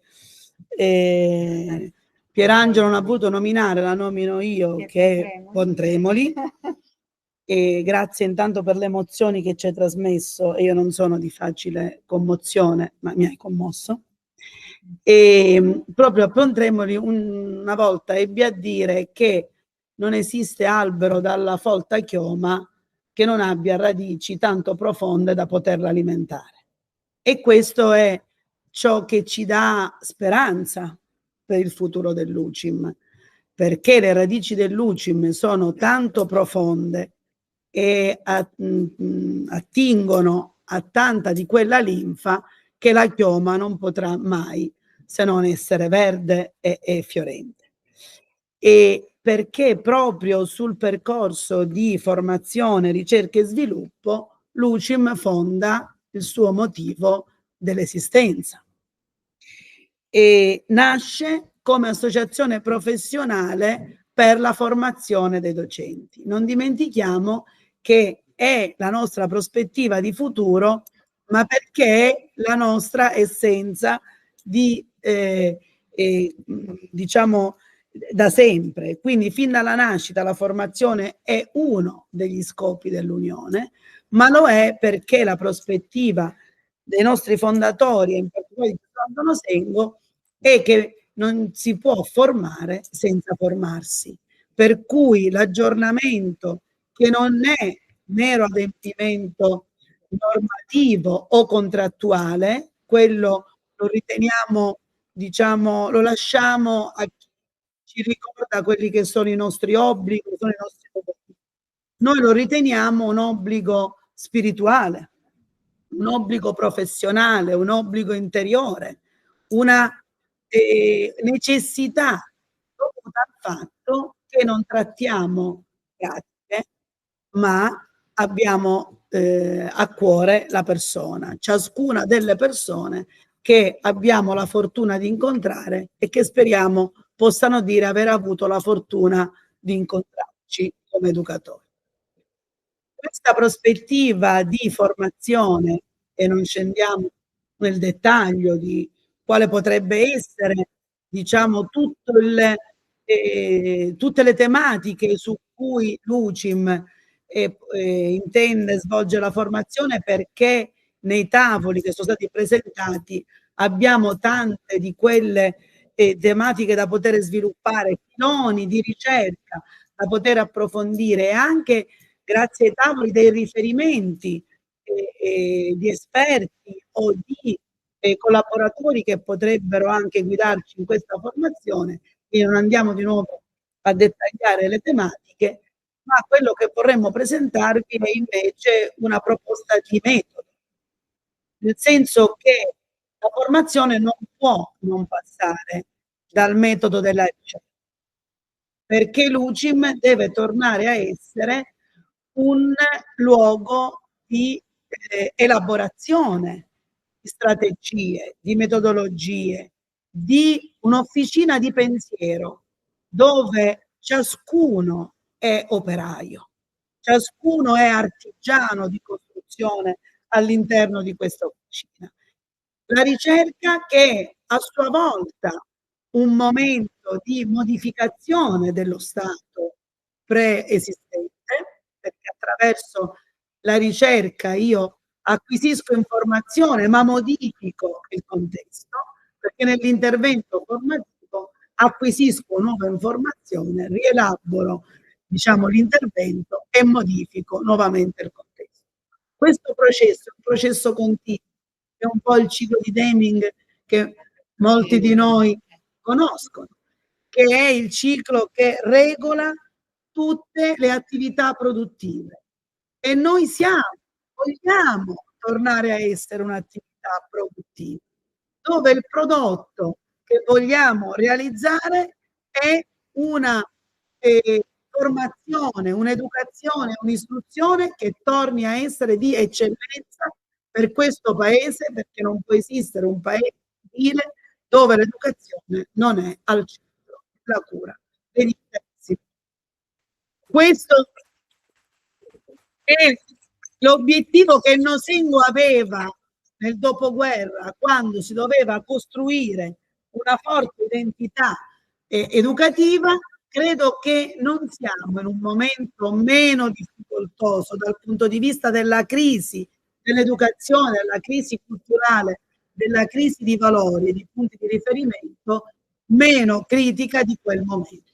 Allora, riprendere quello che era l'ideale, no? Affidato all'UCIM, e la missione che l'UCIM aveva in questa direzione credo che sia non soltanto doveroso, ma sia vocazionale per ciascuno di noi.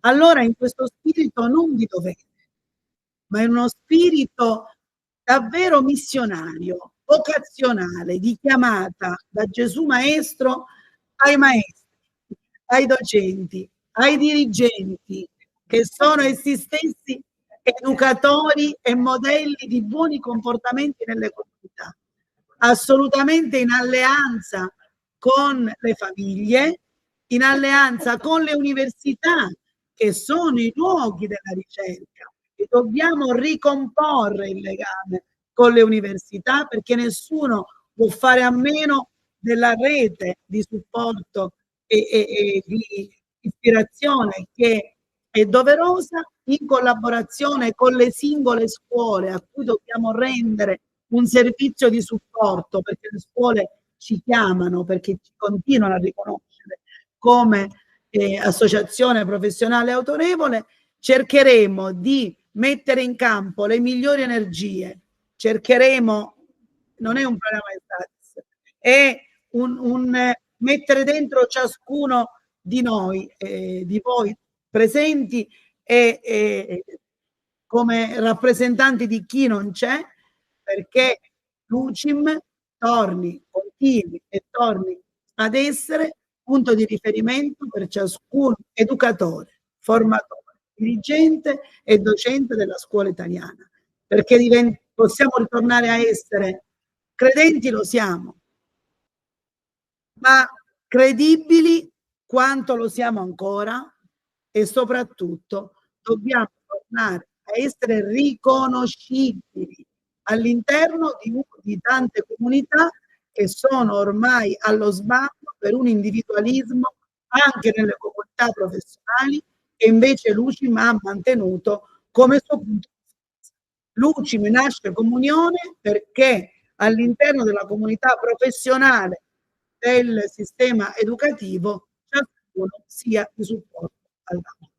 E allora questa azione di supporto l'UCIM intende riproporla, prendendo spunto dai bisogni formativi che da diversi territori pervengano all'ufficio di presidenza, al Consiglio nazionale, perché si possano anche costituire nuovi formatori, perché l'UCIM manca di formatori sul territorio, per cui in alcuni territori abbiamo dovuto dire che non eravamo sufficienti per poter coprire le esigenze della formazione, per esempio del PNRR, perché andiamo nel concreto, della transizione digitale.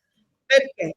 Perché abbiamo necessità di implementare la qualità della nostra formazione, ma anche il personale di servizio. Allora la parola servizio deve essere la parola d'ordine per il nostro futuro. Se faremo questa azione uniti, coesi, in condivisione, attraverso la formazione nostra per formare altri in un'azione di ricerca, allora possiamo sperare nello sviluppo. E come in tutte le organizzazioni che vogliono migliorare, non c'è mai un momento in cui dire che siamo così bravi da non avere bisogno di fare altro. Allora, se questo congresso ha avuto l'onestà di dire che possiamo fare meglio, io credo che siamo veramente a un buon punto. Non abbiamo detto che qualcuno ha fatto male, ma che sicuramente possiamo fare meglio.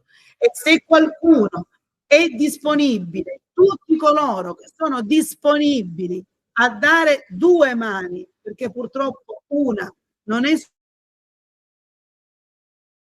sufficiente per fare meglio, ce la faremo. Grazie. Grazie, grazie.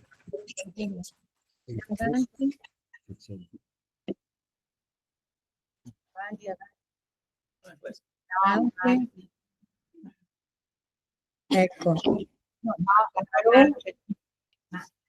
Allora, a San Damiano d'Asti quest'anno ho la gioia di partecipare alla consegna dei premi e delle borse di studio ai ragazzi.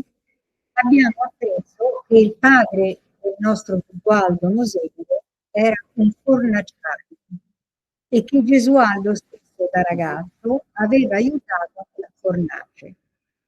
Questa notizia ci ha molto colpito perché abbiamo pensato subito alle fiamme della fornace e alla passione con la quale Gesualdo Moselido si è dedicato al suo lavoro.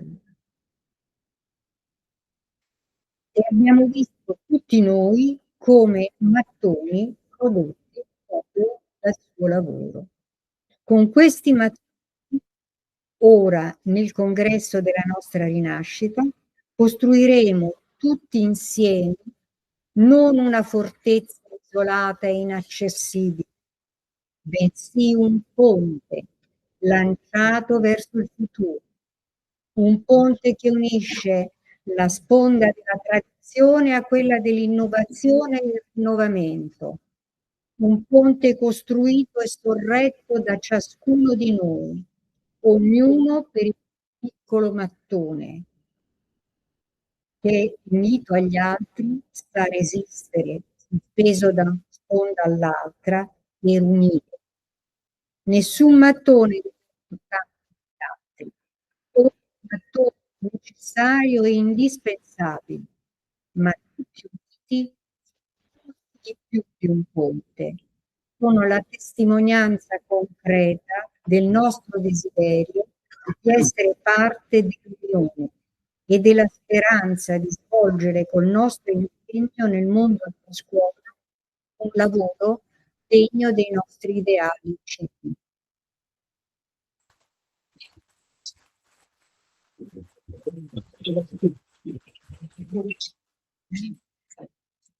Le attività che dobbiamo cominciare immediatamente dopodomani sono il risanamento economico, la ricostruzione culturale, la formazione di un serio albo formatore.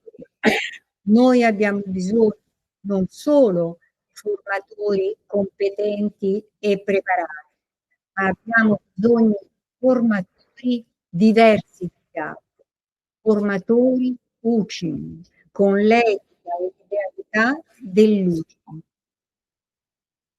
Quindi lavoreremo molto per la costruzione di questo albo dei formatori.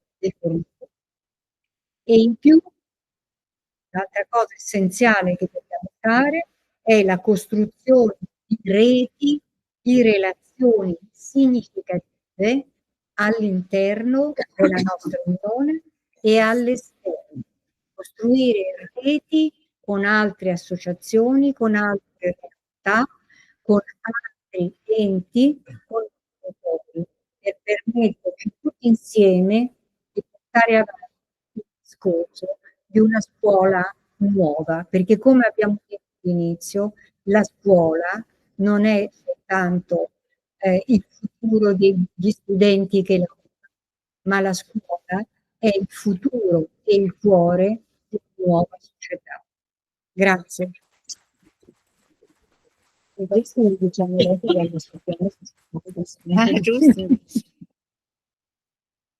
Grazie mille a tutti. Adesso secondo la proposta fatta Andrea, al termine delle 3 riunioni da chiarimenti da Cristolo, lo spirito della tua richiesta. Sì. Dicevo di seguire il consiglio, il suggerimento di Andrea di aver fatto tutte e 3 le relazioni, poi permettere ai delegati che chiedono di fare domande e quant'altro, insomma, per procedere. Ci sono delle domande, chiarimenti. Sembra che io vedevo delegati da questo punto di vista, di questo spazio,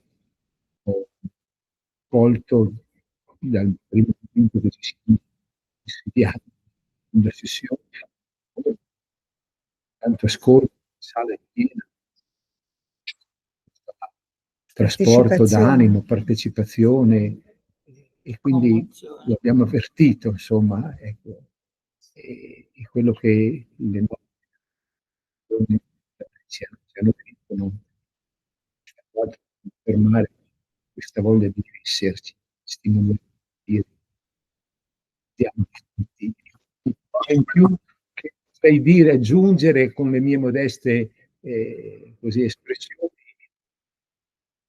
il senso, perché hanno parlato i cuori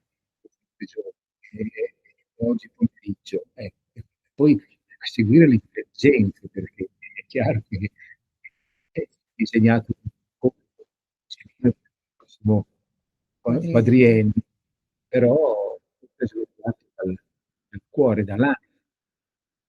Questo concetto riecheggiato non solo dalle relatrici oggi, esposizioni, ma in tutti gli interventi di chi ha esposto che sono stati esposti. C'è stata una continuità, una sinergia, un vinta ferma in continuità. Grazie ancora per quello che mi avete dato e per il conoscenza. Grazie amici, grazie. Si parlava prima ecco, no, io forse ce l'ho, io inviterei Marcella ai presidente della regione, ecco, viene. No, preciso che questo testo era già stato presentato al congresso precedente, quindi ne era stata data lettura, ma poi per motivi, diciamo, tecnici non fu messo in votazione, e quindi è stato riproposto da Lucin della Toscana nel congresso che si è tenuto recentemente per le elezioni dei delegati, e ora si tratta di proporlo in modo sintetico per poi chiedere l'approvazione. È un contesto di raccomandazioni, ma mi sembra che altre persone, oltre quello che diremo, hanno fatto riferimento al valore della sezione. Proviamo a discutere anche lo spazio temporale della sezione, è in questo il senso di dire grazie. Dopo Bassi ci dirà che voti di approvazione, e prego i coordinatori dei 7 tavoli a questo tavolo, perché riceveranno le domande che abbiamo rilevato per tutto questo periodo e risponderanno alle vostre domande di chiarimento, di integrazione. Grazie. Allora, sì, meglio, perché sennò mi devo... Questo ce l'hai? Sì. Allora, dico subito, quando prima di dover intervenire pensavo di iniziare da un'altra cosa, inizio da ciò che è stato detto. È stato parlato, si è parlato di leadership condivisa e della sezione al centro, appunto perché il centro è equidistante dai lati. Ecco, allora riguardiamo un attimo cosa significa il significato della sezione in Italia. Perché dico questo? Perché dico in Italia? Perché il nostro territorio è tanto bello quanto variegato e diverso. Le scuole della provincia autonoma di Bolzano non sono quelle della regione Puglia, non sono le stesse scuole. Perché non sono? Cosa vuol dire che non sono le stesse scuole? Che le persone sono differenti, e andare incontro alla differenza delle persone e non ritenere le persone tutte uguali è fondamentale. Anche ciò che disse Papa Francesco nell'ultimo convegno della Chiesa italiana nel 2015, lui parlò di cambiamento d'epoca e le sue parole sono tutte le sue parole che purtroppo non sono ricordate, sono tante altre parole, quelle facilmente modificabili, quelle invece toccano più profondamente e ci chiamano a dover fare ciò che dobbiamo fare. Papa Francesco parlava di un cambiamento d'epoca e allora, leggendo nuovamente per questo intervento in Congresso di Toscana, spieghiamo ciò che diceva Cesarina Checacci proprio sul cambiamento d'epoca. Diceva che serve un cambiamento coraggioso a riguardo dei membri della sezione e aggiungiamo alle parole di Papa Francesco, cambiamento coraggioso per un cambiamento d'epoca, perché i cambiamenti, come abbiamo sentito, spaventano sempre. Ma sicuramente questo cambiamento è necessario, perché questo cambiamento non è altro che un richiamarsi a ciò che era inizialmente la sezione, cioè un luogo dove potersi confrontare con le diverse scuole, con le diverse persone che fanno parte delle nostre scuole, su tutto il nostro variegato territorio nazionale. Pietro Malatesta parlava della vitalità della sezione per diffondere contenuti e fermenti innovativi. Appunto perché nella sezione si deve parlare, si deve discutere sulle problematiche che l'Unione vive, proprio di insegnanti, dirigenti, educatori, formatori, quelle problematiche che si vivono nei vari contesti lavorativi.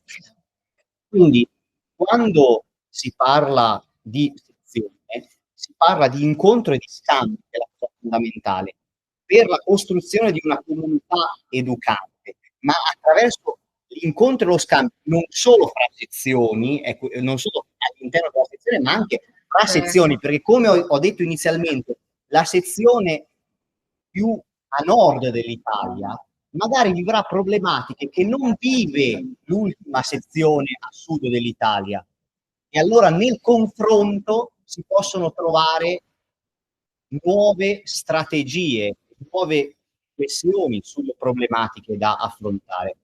Ecco perché la Toscana crede nel riportare al centro la sezione, appunto perché nella sezione una formazione diversificata, lo diciamo Monsignor Rovea, una formazione diversificata per un obiettivo comune. Lui parlava di una cosa, e concludo dicendo che l'UCIM nazionale non è una somma di sezioni, no? Lo scarichiamo dal sito, vediamo tutte e sommiamo.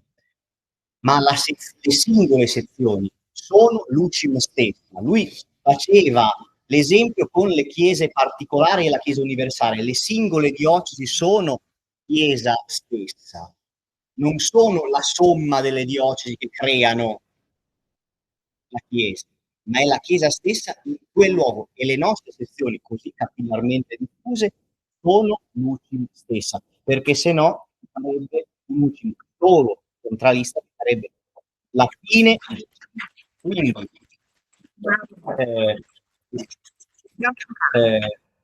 le considerazioni le ho riassunte, però leggo il testo delle raccomandazioni. A tal fine i delegati raccomandano che la sezione debba riscoprire ed essere fedele all'identità dell'Unione, che è caratterizzata dall'animazione cristiana della scuola, operando sul piano spirituale, e dalla formazione dei docenti nel valorizzare la loro professione e le relative competenze disciplinari.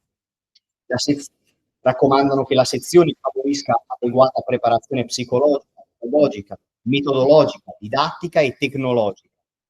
Raccomandano che sia facilitato il ricambio generazionale tra i soci anche nell'assumere ruoli dirigenziali al proprio interno, valorizzando capacità organizzative e relazionali, favorendone l'avvicendamento nelle responsabilità. Tutto ciò è, aggiungo una cosa, non lo dico, non ho condiviso questo testo perché sono giovane, assolutamente. assolutamente. No, io ritengo che il ricambio generazionale sia al di fuori anche dell'età, perché è possibile che una persona più avanti negli anni abbia più vitalità di qualcuno più giovane. Quindi è un cambio generazionale a livello di mente. Tutto ciò in considerazione del fatto che chi opera nella scuola opera in prima linea, in zone di frontiera che richiedono particolari attenzioni e che evidenziano fragilità e disagio tra gli alunni e le responsabilità dei loro genitori, spesso disattesi. L'appartenenza all'UCIM esige coraggio, pazienza, intelligenza, fedeltà alla sua idea ispiratrice, in spirito di servizio sull'esempio di Gesualdo Nosengo e con lo sguardo rivolto a Gesù Maestro, ut Christum imitemur integre magistrum. Bravo, bravo. Abbassa un po'. Grazie. Adesso mettere in votazione. Sì, dobbiamo votare. Sì, altrimenti commetteremo così la distrazione della volta precedente. È talmente bella che pensare. Allora, chi è favorevole a questa mozione? Vogliamo fare facciamo l'opposto. Chi è contrario? Giule, la condividiamo. Allora, chi è contrario? Chi si astiene? Allora, la mozione sull'importanza e il significato dell'azione è passata all'unanimità.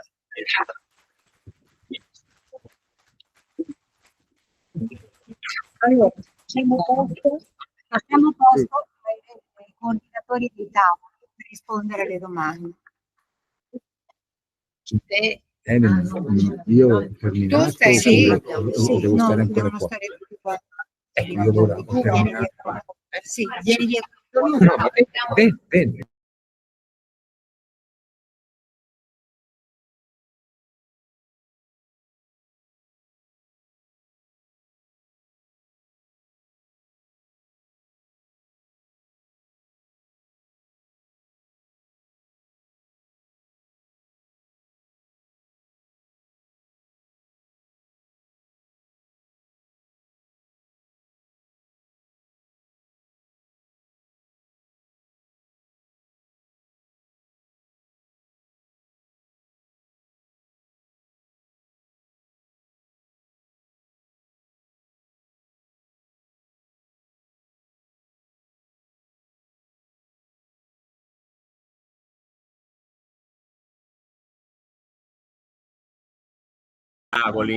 Quindi è chiaro che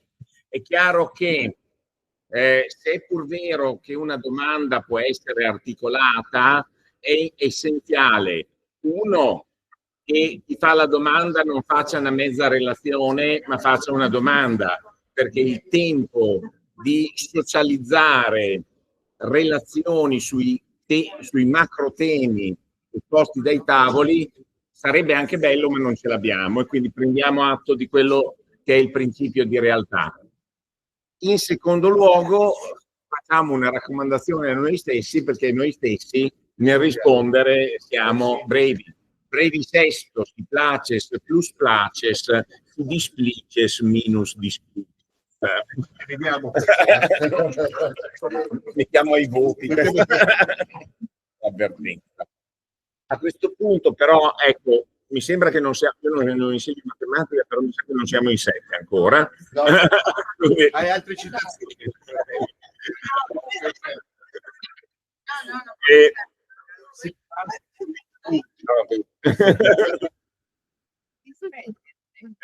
Allora, però intanto se c'è già qualche intervento, qualche domanda, qualche considerazione a margine del lavoro dei tavoli o una condivisione di pensiero, possiamo raccoglierla. È necessario alzarsi in piedi e venire qui vicino.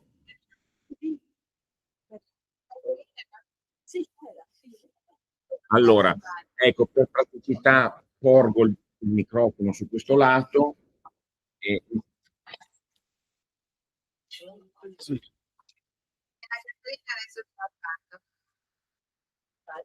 Teresa Corsi della Toscana. Faccio alcune osservazioni a partire dal lavoro di Marità. Zamanni ci invitava a coltivare il dubbio, qualche dubbio ce l'ho. Questione dell'educazione civica. Zamanni parlava di, se non sbaglio, annientamento per via burocratica. Può essere. A me sembra che se l'assetto normativo dell'educazione civica rimane quello che è, bisogna trovare soluzioni molto creative per evitare questo annientamento per via burocratica, perché non avendo la titolarità della disciplina nessun docente, ma tutti, avendo al primo grado e nel secondo grado consigli di classe che hanno pochissimo tempo per decidere, organizzare, predisporre lavori interdisciplinari, c'è fortissimo rischio, proprio perché è fatta la legge, che l'educazione civica diventa un 6 per una cosa che ha fatto a filosofia, quindi 6 per una cosa che ha fatto a scienze, facciamo la media e questo è il voto. Potrebbe essere a livello di proposta utile raccogliere le buone prassi delle scuole su questo.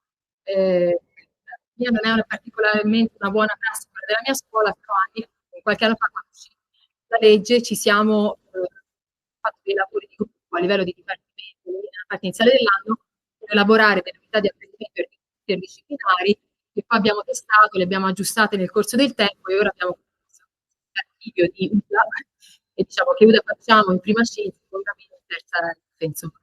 Questa è un'esperienza, ce ne possono essere altre, forse a livello pratico potrebbe essere utile che l'UCIM faccia un po' di raccolta di buone pratiche e se si trova una formula interessante che finisce questa burocratizzazione, questa civica nelle varie discipline, potrebbe essere interessante, però come è fatta la legge è molto difficile, cioè c'è proprio un limite.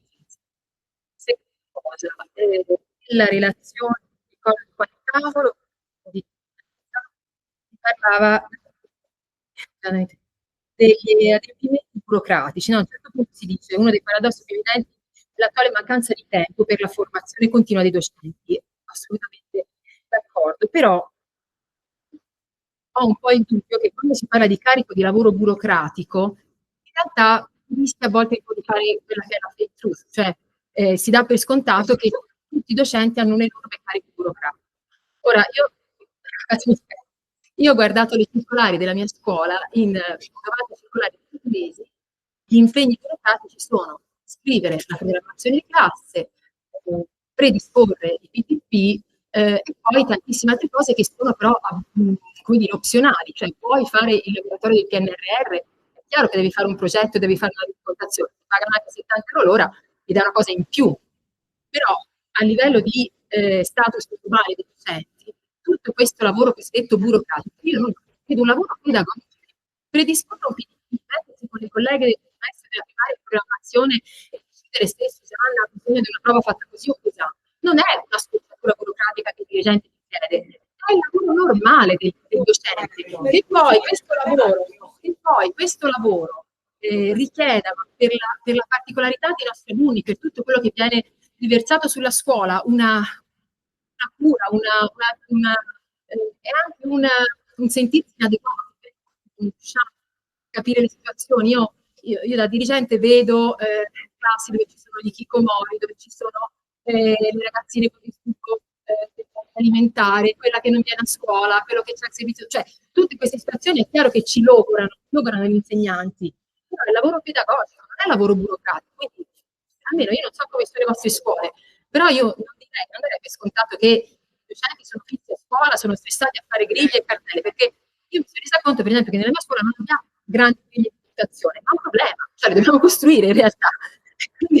E quindi compilare la griglia di valutazione sarà uno strumento pedagogico, non burocratico.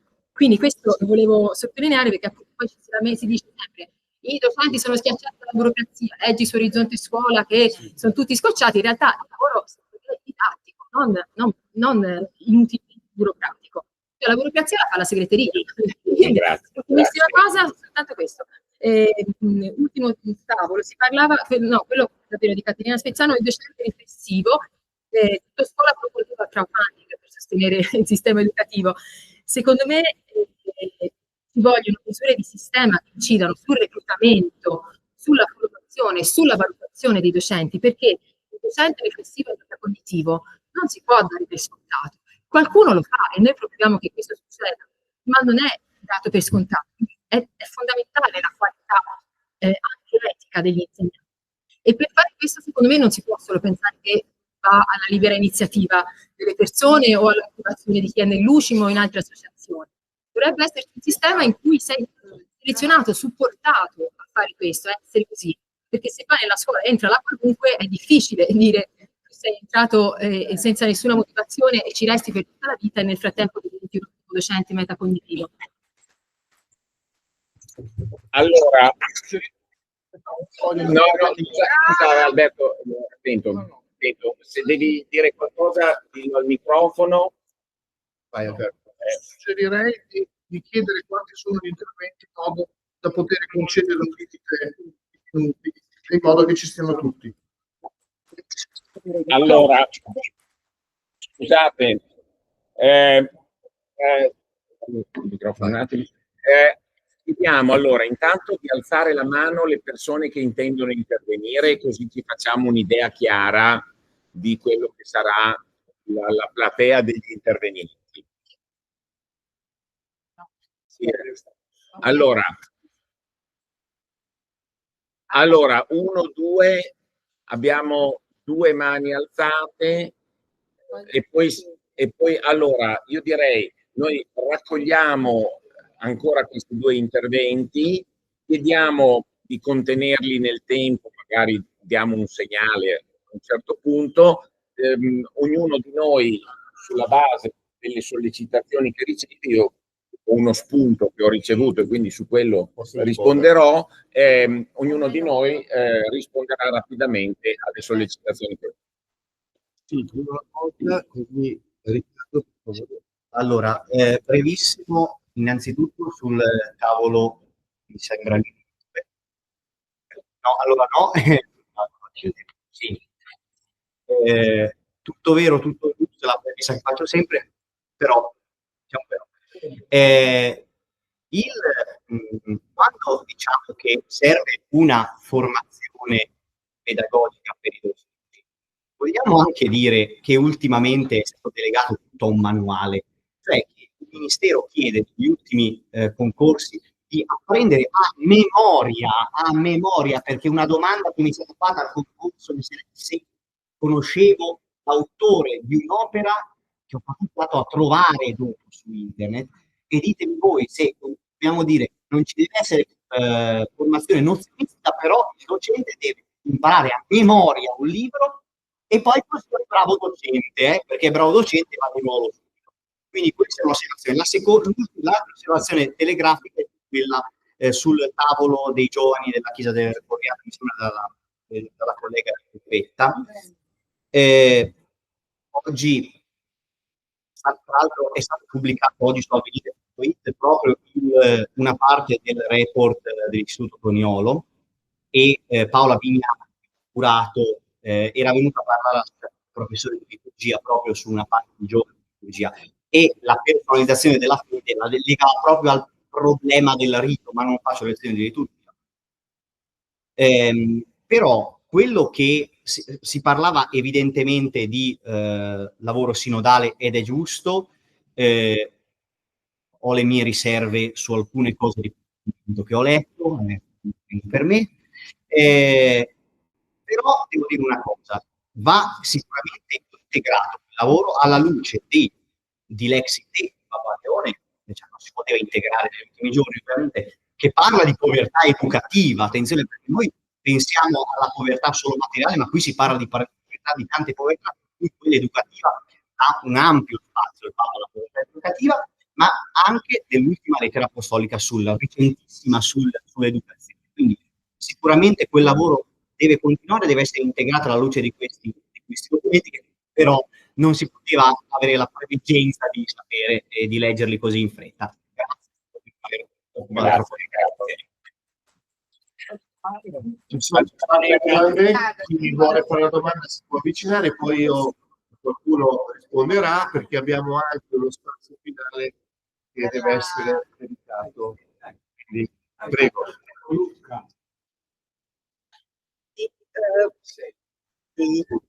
Si sente? Sì. Buonasera, Luciana Micchi, Toscana. Ciao Luciana.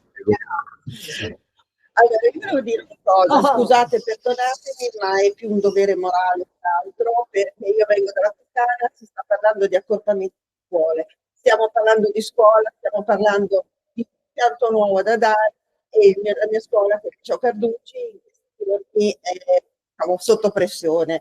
Quindi io vorrei ricordare anche questa situazione, diciamo. È giusta una qualità della scuola e bisognerebbe anche considerare proprio quello che si vive sul territorio. Grazie. Grazie Luciana.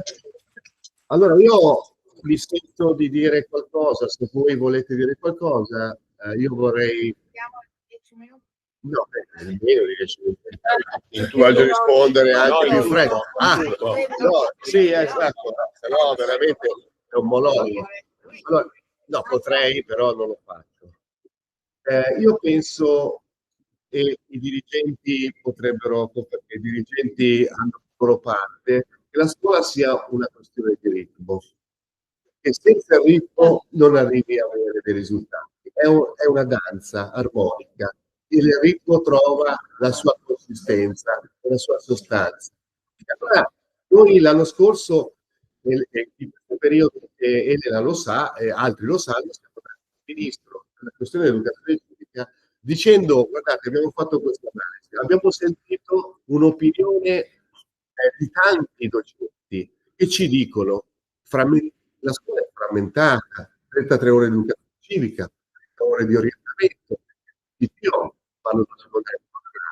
Noi siamo andati con una proposta concreta, come dicevo, che abbiamo formulato così: questo contenitore che afferisce le stesse competenze trasversali, in qualche modo, sono obiettivi, non può essere contenuto in tempo più ridotto per ottenere magari anche più efficacemente questi risultati. Noi siamo andati a chiedere, siamo andati dicendo questo. Poi, ovviamente, il contenitore si muove da una parte, uno dall'altra, e continua a esserci questa frammentazione, ma che l'UTIM ha cercato in qualche modo di dare un contributo serio, perché sull'educazione civica non penso che esistano associazioni al mondo che abbia fatto più dell'UCI. E quindi sulla questione dell'UCI come educazione civica, voglio dire, questa è la casa dell'educazione civica. E quindi noi abbiamo provato a fare formazione in tutti i livelli. Se poi le cose non funzionano perché c'è un depotenziamento che viene anche dai colleghi, perché non tutti i colleghi, penso, quelli che sono qua, di docente contemporaneo, sociale, di inclusività, ne parlano tutti i giorni, ma non è questo il mondo della scuola, è un'idealità che noi proponiamo, al quale noi speriamo che molti si agganciano, entrando nelle scuole, facendo la testimonianza di cristiani e professionisti della scuola. Ma non è detto che poi questa questione, quindi, l'abbiamo sempre tenuta al centro delle nostre riflessioni, cercando anche concretamente di muoverci sulla base e anche al vertice per arrivare a una coerenza e una continuità, a uno sviluppo. E quindi questo impegno sarà un impegno che prendiamo ancora in carico per il prossimo futuro, per tutto quello che riguarda quello che siamo noi, perché questo è il nostro DNA, ci appartiene, lo vogliamo condividere, perché non è solo nostro, ma lo vogliamo condividere cercando di avere poi anche un riscontro e una collaborazione che possa poi definire tutto quello che è stato anche detto in vita dai nostri, diciamo, prima nella finale. Grazie.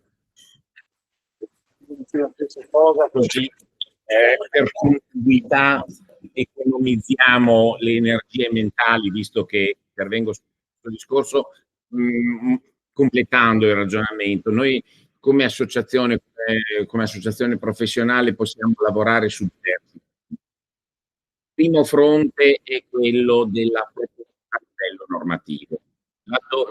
L'uomo propone, il ministro dispone, però è come dice un vecchio adagio, cioè nel senso... ecco. Però diciamo, quindi è chiaro che raccogliere quelle che sono le istanze positive che potrebbero trovare spazio a livello di normativa ci può appartenere. Io per esempio ho dato a suo tempo un parere argomentato ad alcuni amici che fanno parte del Consiglio della Pubblica Istruzione per il prescritto parere sull'educazione civica. Avevo messo per iscritto mettere l'indicazione preferenziale in economia che avrebbe ridotto l'educazione civica e così agli aspetti più tecnici della Costituzione, visto che tradizionalmente il decreto Moro la attribuiva all'insegnante di storia, recuperare almeno gli insegnanti di area storica come titolari possibili per i vari ordini e gradi, perché peraltro quello là mi sembra essere quello del deserto che insomma chiaramente tu mandi i tuoi pareri su una rivista tanto per essere sicuro da qualche parte ne rimanesse traccia anche le riviste pedagogiche o professionali, non solo la quotidiana di chi si occupa di scuola, soprattutto di chi la governa. Secondo fronte su cui però è chiaro che noi possiamo fare condividere dei ragionamenti, fare delle proposte così.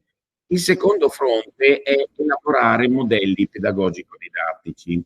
Su questo io ho lavorato quando c'è stata anche la legge delle linee guida del 2020, soprattutto ho fatto la formazione regionale in 4 regioni ai formatori di 4 regioni dove mi avevano chiamato per fare questa operazione.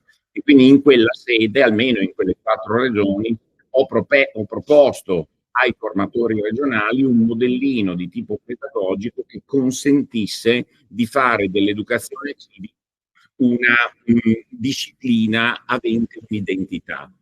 Non è posso impegnarmi a scrivere sulla rivista dell'UCIM magari quello che ho messo in forma in quella occasione, quindi pacta sunt servanda, se uno prende un tempo di fronte bisogna poi che lo rispetti, ci pensa Elena a richiamarmi all'ordine, non lo dovessi fare, e quindi in questo senso a mio avviso è una mia ipotesi, la si può discutere come associazione, altre persone possono portare un contributo. Però senza argomentare adesso nel dettaglio cosa vuol dire, a mio avviso è possibile dare un'anima pedagogica all'educazione civica che non sia solo la sua neutralizzazione per via burocratica, come ho detto stamattina, commentato Zamani, o anche la sua dissoluzione in progetti e progettini. Perché diciamo, attraverso le discipline e la media dello spaziale, o la dissolvi in progetti e progettini, perde sempre l'anima e l'identità. È possibile, non abbiamo il tempo adesso, però mi impegno a mandare almeno uno scritto. Terza e ultima cosa proposta da Caterina, senz'altro può far parte anche, una volta definito un criterio per decidere quali pratiche sono buone, perché scusate, si parla tanto di buone prassi, ci vuole un minimo di criterio per definire, diciamo, definire, diciamo, che cosa stiamo cercando, perché è chiaro che il parere soggettivo di chi l'ha fatta, insomma, ogni scarafone è bello a mamma sua e quindi non è criterio sufficiente. Però certamente il fatto di raccogliere, come avrebbe detto Bacone, sensate esperienze, così mi sgravo dal concetto di buona prassi, sensate esperienze, a un certo punto effettivamente è nelle corde di un'associazione. Grazie.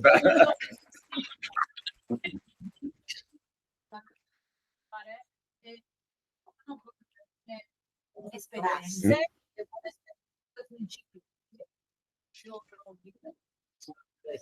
bene.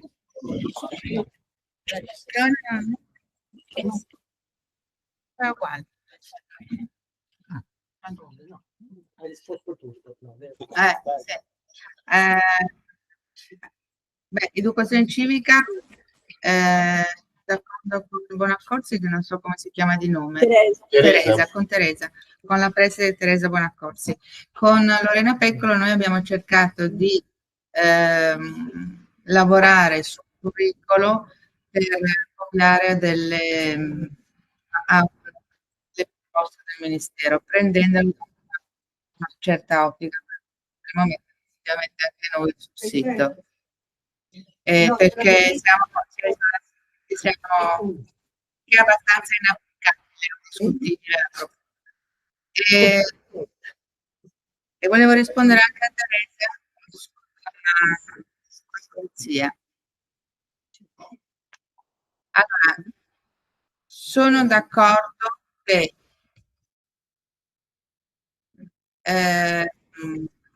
quello che si è evidenziato nel nostro tavolo, ma che è un po' una sensazione comune di molti docenti, è che ci sia molta burocrazia. Mi sembra che anche i dirigenti siano pressati da molta burocrazia. Tuttavia io capisco che la formulazione dei punti piuttosto che la programmazione non sia un atto burocratico ma un'anima pedagogica, ed è così. Però io nella preparazione dei tavoli, anche nell'ascolto del tavolo sul sistema di valutazione dei dirigenti, sono posta questo problema che è chiara, perché non si parla dei dirigenti? Allora, questo regolamento, noi avremo dei dirigenti ultimi eccezionali, però la sensazione che c'è è effettivamente di una grande burocrazia e di un'incomprensione del grande lavoro, della pressione che hanno i dirigenti in questo momento. Quindi mi chiedo questo, perché avete una pressione pazzesca e la programmazione, il TOF sono un atto la trasparenza della scuola, sono gli utenti che vengono messi in campo e indicano una collaborazione di tutti. Ma la domanda che mi pongo è: ma perché allora i docenti, i colleghi non riescono a capire questo? Forse che non siamo, forse perché non c'è un habitus mentale, perché se uno mi deve aiutare a fare il RAP, ecco, sbuffa, e poi i colleghi facciamo il TOF, la commissione TOF, manco la provano, manco uno lo legge. Ma allora dove stiamo andando? Forse forse bisogna lavorare. Io sono in una scuola paritaria, fortunatamente, non i dirigenti, quindi sono parte di una scuola paritaria, e dico più alla parte didattica educativa, lavoro sempre con i docenti. Nella scuola statale dove sono stata, in effetti, un dirigente dovrebbe avere un giorno con 72 ore per poter essere vicino ai docenti. Allora, bisogna che mi auguro, no? O perdere la salute. Allora, effettivamente il concetto di leadership, perché la burocrazia di sistema ha cancellato per i dirigenti, forse dovrebbe essere ripreso, perché altrimenti non ce la capiamo.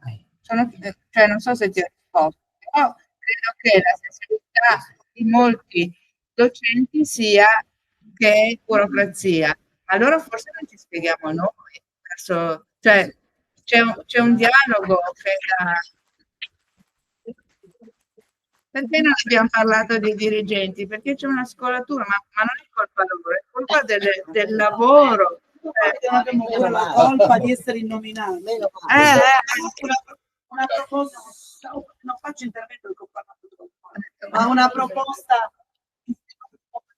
rispetto a questa tematica sarebbe interessante, perché non possiamo soltanto osservare lo scollamento, dobbiamo interrogarci del perché e trovare una soluzione. Credo che quello che possa mettere insieme esigenza del corpo, è esigenza del dirigente che è docente a sua volta, perché è educato il suo modo di fare, no, a parte che proviene da più, ma lo è, perché io vado a fare supplenze, cioè, e faccio il coordinamento dei gruppi di progettazione, studio pure io, e creare il middle management. Il middle management che è il gruppo di docenti che non ha necessità di pensare che è un'incombenza, perché sbuffa, perché, ma lo fa per scelta, perché è consapevole. Ha una formazione specifica, ha una retribuzione, un riconoscimento specifico e sociale, e evidentemente si può occupare di didattica. Esattamente. Che è quello che noi sognavamo di fare quando abbiamo fatto 16 anni fa il concorso, e continuiamo a fare perché non vogliamo solo sognare, vogliamo farlo. Però la giornata è fatta 24 ore e la settimana è fatta da 7 giorni, ma non bastano 6. Se l'UCIM canala, perché bisogna farlo una normativa, quindi affiancare chi ci lavora da tanto tempo, e quindi fare rete e appoggiare questa proposta. Questa è una soluzione per migliorare il sistema. 4 minuti ci mancano. 4 minuti ci mancano. Solo questa battuta, comunque il problema è sempre quello di non capire l'organizzazione. Non può. Scusate, se facciamo un intervento prendiamo il microfono. Scusa, sennò... dicevo velocemente. Il problema è sempre quello di non voler capire che l'organizzazione della scuola non può ledere le finalità. Quindi, cioè, se abbiamo chiaro qual è il fine della scuola, la promozione della persona, eccetera, eccetera, l'organizzazione non può andare contro a questo. Quindi il problema è il conflitto, la tensione, l'organizzazione, cioè, noi parlare di management, benissimo, Triani ci faceva riflettere sulla regia pedagogica. Comunque, se il dirigente si occupa di una cosa, ci vuole la regia pedagogica. Altrimenti l'organizzazione della scuola soffoca.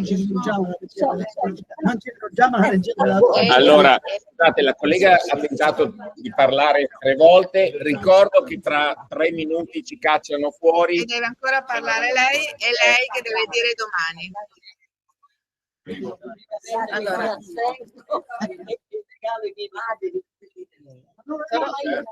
sarò breve.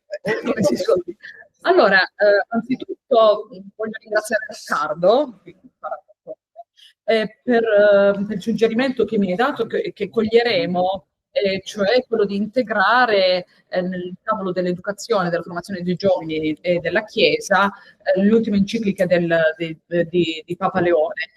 Voglio solo ricordare che noi abbiamo lavorato durante l'estate, e invece volevo dire qualcosa in più circa l'educazione civica, che è tanto cara come tema ad Andrea, ma io penso un po' a tutti, altrimenti non serve parlare di PNRR, di robotica, di tante altre cose bellissime. Io amo, fra parentesi, intelligenza artificiale, se poi il tema dell'educazione civica non è affrontato adeguatamente. Allora, io sono nella scuola secondaria di secondo grado e parlo non per la mia scuola, ma per la scuola secondaria di secondo grado, perché mi confronto anche con altri colleghi. Mi dispiace questa cosa, così come non funziona, mi dispiace dirla, perché non funziona. E voglio dare anche dei suggerimenti, penso, se mi posso permettere, nel senso che viene vista come un ulteriore incombenza. Vado velocemente. Quando ha funzionato così, così tentiamo di dare anche una risposta a Teresa, credo che si chiami, per quello che riguarda le buone pratiche. Quando l'educazione civica ha attraversato la vita del ragazzo, e non qualcosa di teorico, qualcosa da ascoltare. Che cosa significa attraversato la vita del ragazzo? Io insegno in un liceo, quindi non necessariamente in una scuola pratica, però quando questa si è tramutata in concretezza. In altri termini, l'educazione civica ha avuto un senso quando sono stati fatti dei laboratori di tipo anche manuale, quando è entrata nella vita del ragazzo insieme ad alcune agenzie del territorio, come ad esempio, ecco, faccio 2 esempi velocissimamente, un'agenzia che si è occupata della violenza sulle donne e quindi si è studiato il documento e poi si è luogo ad un arte, cioè la creazione, ad esempio, di una installazione nella nostra città che aveva il significato della parità di genere e dell'eliminazione della violenza contro le donne. Oppure un'altra esperienza bellissima, che non è un progetto, un progettino, ma è un rendere concreto l'educazione civica, al punto tale che io ho visto i ragazzi entusiasti. Cioè, nel momento in cui si fa, visto che abbiamo parlato prima di robotica, un tipo di robotica educativa, cioè si programma un robot affinché questo robot entri, questo è successo, entri nell'ospedale oncologico pediatrico del Santissima Annunziata di Prato ed è stato programmato in modo tale che possa dare conforto a quei bambini che stanno facendo radioterapia e in cui l'umano non può entrare per motivi appunto medici. Questo robot programmato tutte le discipline, matematica, latino, e quindi interagiva col ragazzo, col bambino, col fanciullo. Ecco, in questo senso è stata vista l'educazione civica come qualcosa di positivo. E chiudo parentesi adesso provocatorio, un attimo. E nel fatto dei linguaggi, queste sono provocazioni, chiedo scusa, probabilmente anche in termini di educazione civica si potrebbe sostenere, anche semplicità. Grazie. Grazie. È una relazione è una relazione presente. Buonasera. Parlare relazione dopo tante relazioni, insomma, una parola grossa. Come tutte le relazioni è una relazione tecnica che purtroppo dopo parole costanti, dopo che si è parlato del rapporto cuore-mente e pensiero, parlare di numeri ancorché non primi, no? È insomma un po' rigido la cosa. Arrivo subito. È una relazione sui primi 10 mesi del 2025. Spieghiamo anche il perché.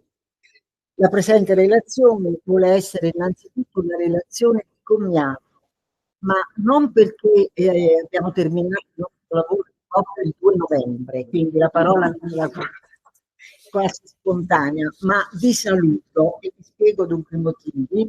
Quindi è una relazione di commiato del Collegio dei Revisori costituiti dai professori Arnaldo Gizzarelli, Emidio Mario Pieri e dalla sottoscritta Rosaria Picozzi, presidente del collegio, quindi per i seguenti motivi. Primo motivo, la configurazione di UCIM in ente del terzo settore ITS, come abbiamo sentito, dallo scorso maggio 2024 e la nomina di un commercialista avvenuta nella primavera del 25 della persona del dottor Giovanni Pieraggi con studio a via Crescenzio, dato molto importante sottolineato dalla Presidente FF, hanno di fatto reso superflua la presenza del collegio, in quanto i suoi predetti membri, pur professionisti, non appartengono all'apposito registro dei revisori tenuto dal Ministero dell'Economia e Finanza e MEF, non possedendone titoli specifici e qualifiche.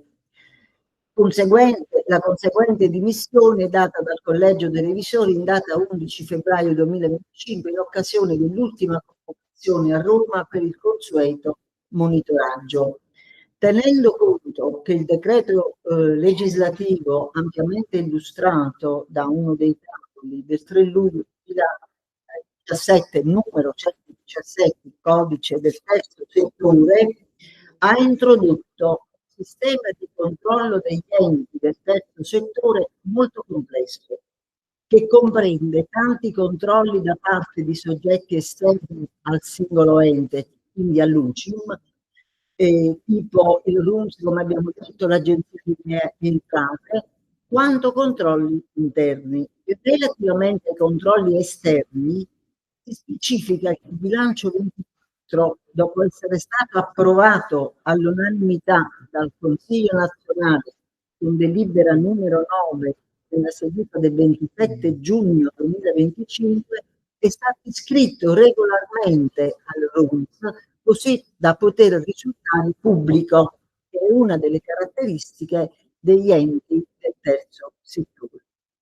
Con specifico riferimento poi ai controlli interni, quindi che sarebbero toccati, che toccano noi revisori al collegio, il loro esito al termine di ciascun monitoraggio è stato comunicato regolarmente dal collegio dei revisori al Consiglio nazionale, che ha approvato sia il bilancio consuntivo 2024 che quello preventivo 2025 in data 27 giugno 25 ai sensi del primo ordine del giorno del verbale numero 4 delibera numero 9.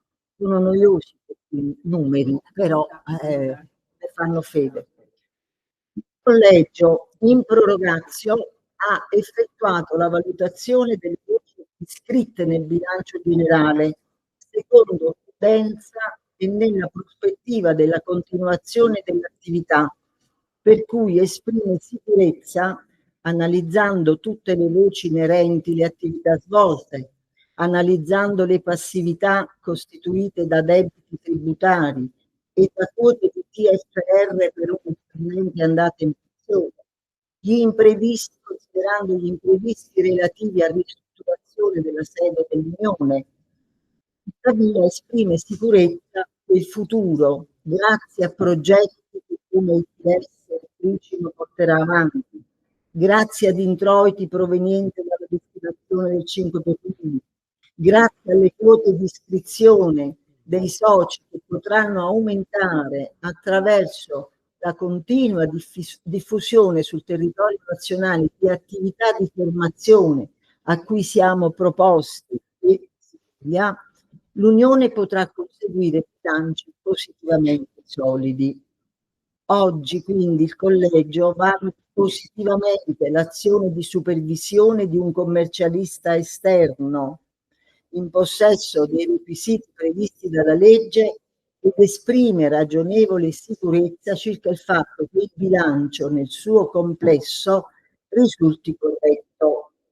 In conclusione, il bilancio dunque di esercizio dal 39-25 fa risultare pareggio tra costi e ricavi per 71.811 euro, con qualche utile di esercizio, e anche pareggio tra attività e passività per euro 143.913.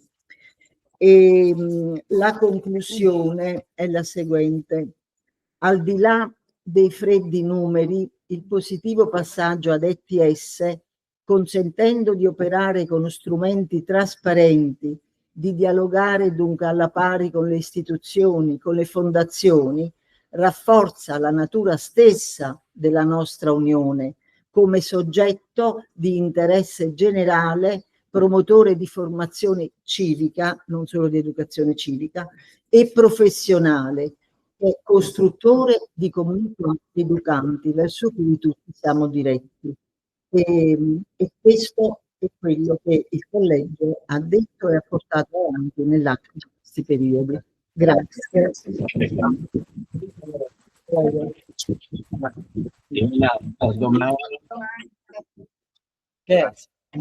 Gli annunci, appuntamento domani.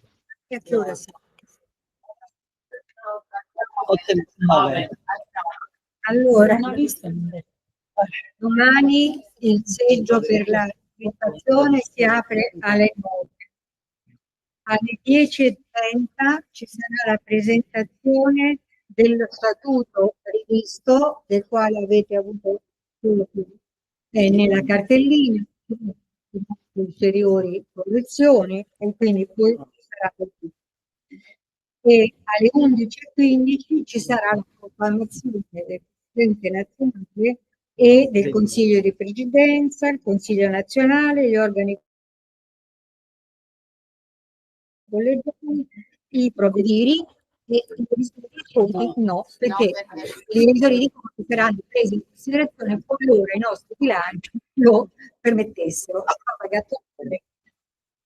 Perciò vi ringraziamo tutti anche oggi per la vostra partecipazione, per la vostra attenzione e ci vediamo domani. Grazie.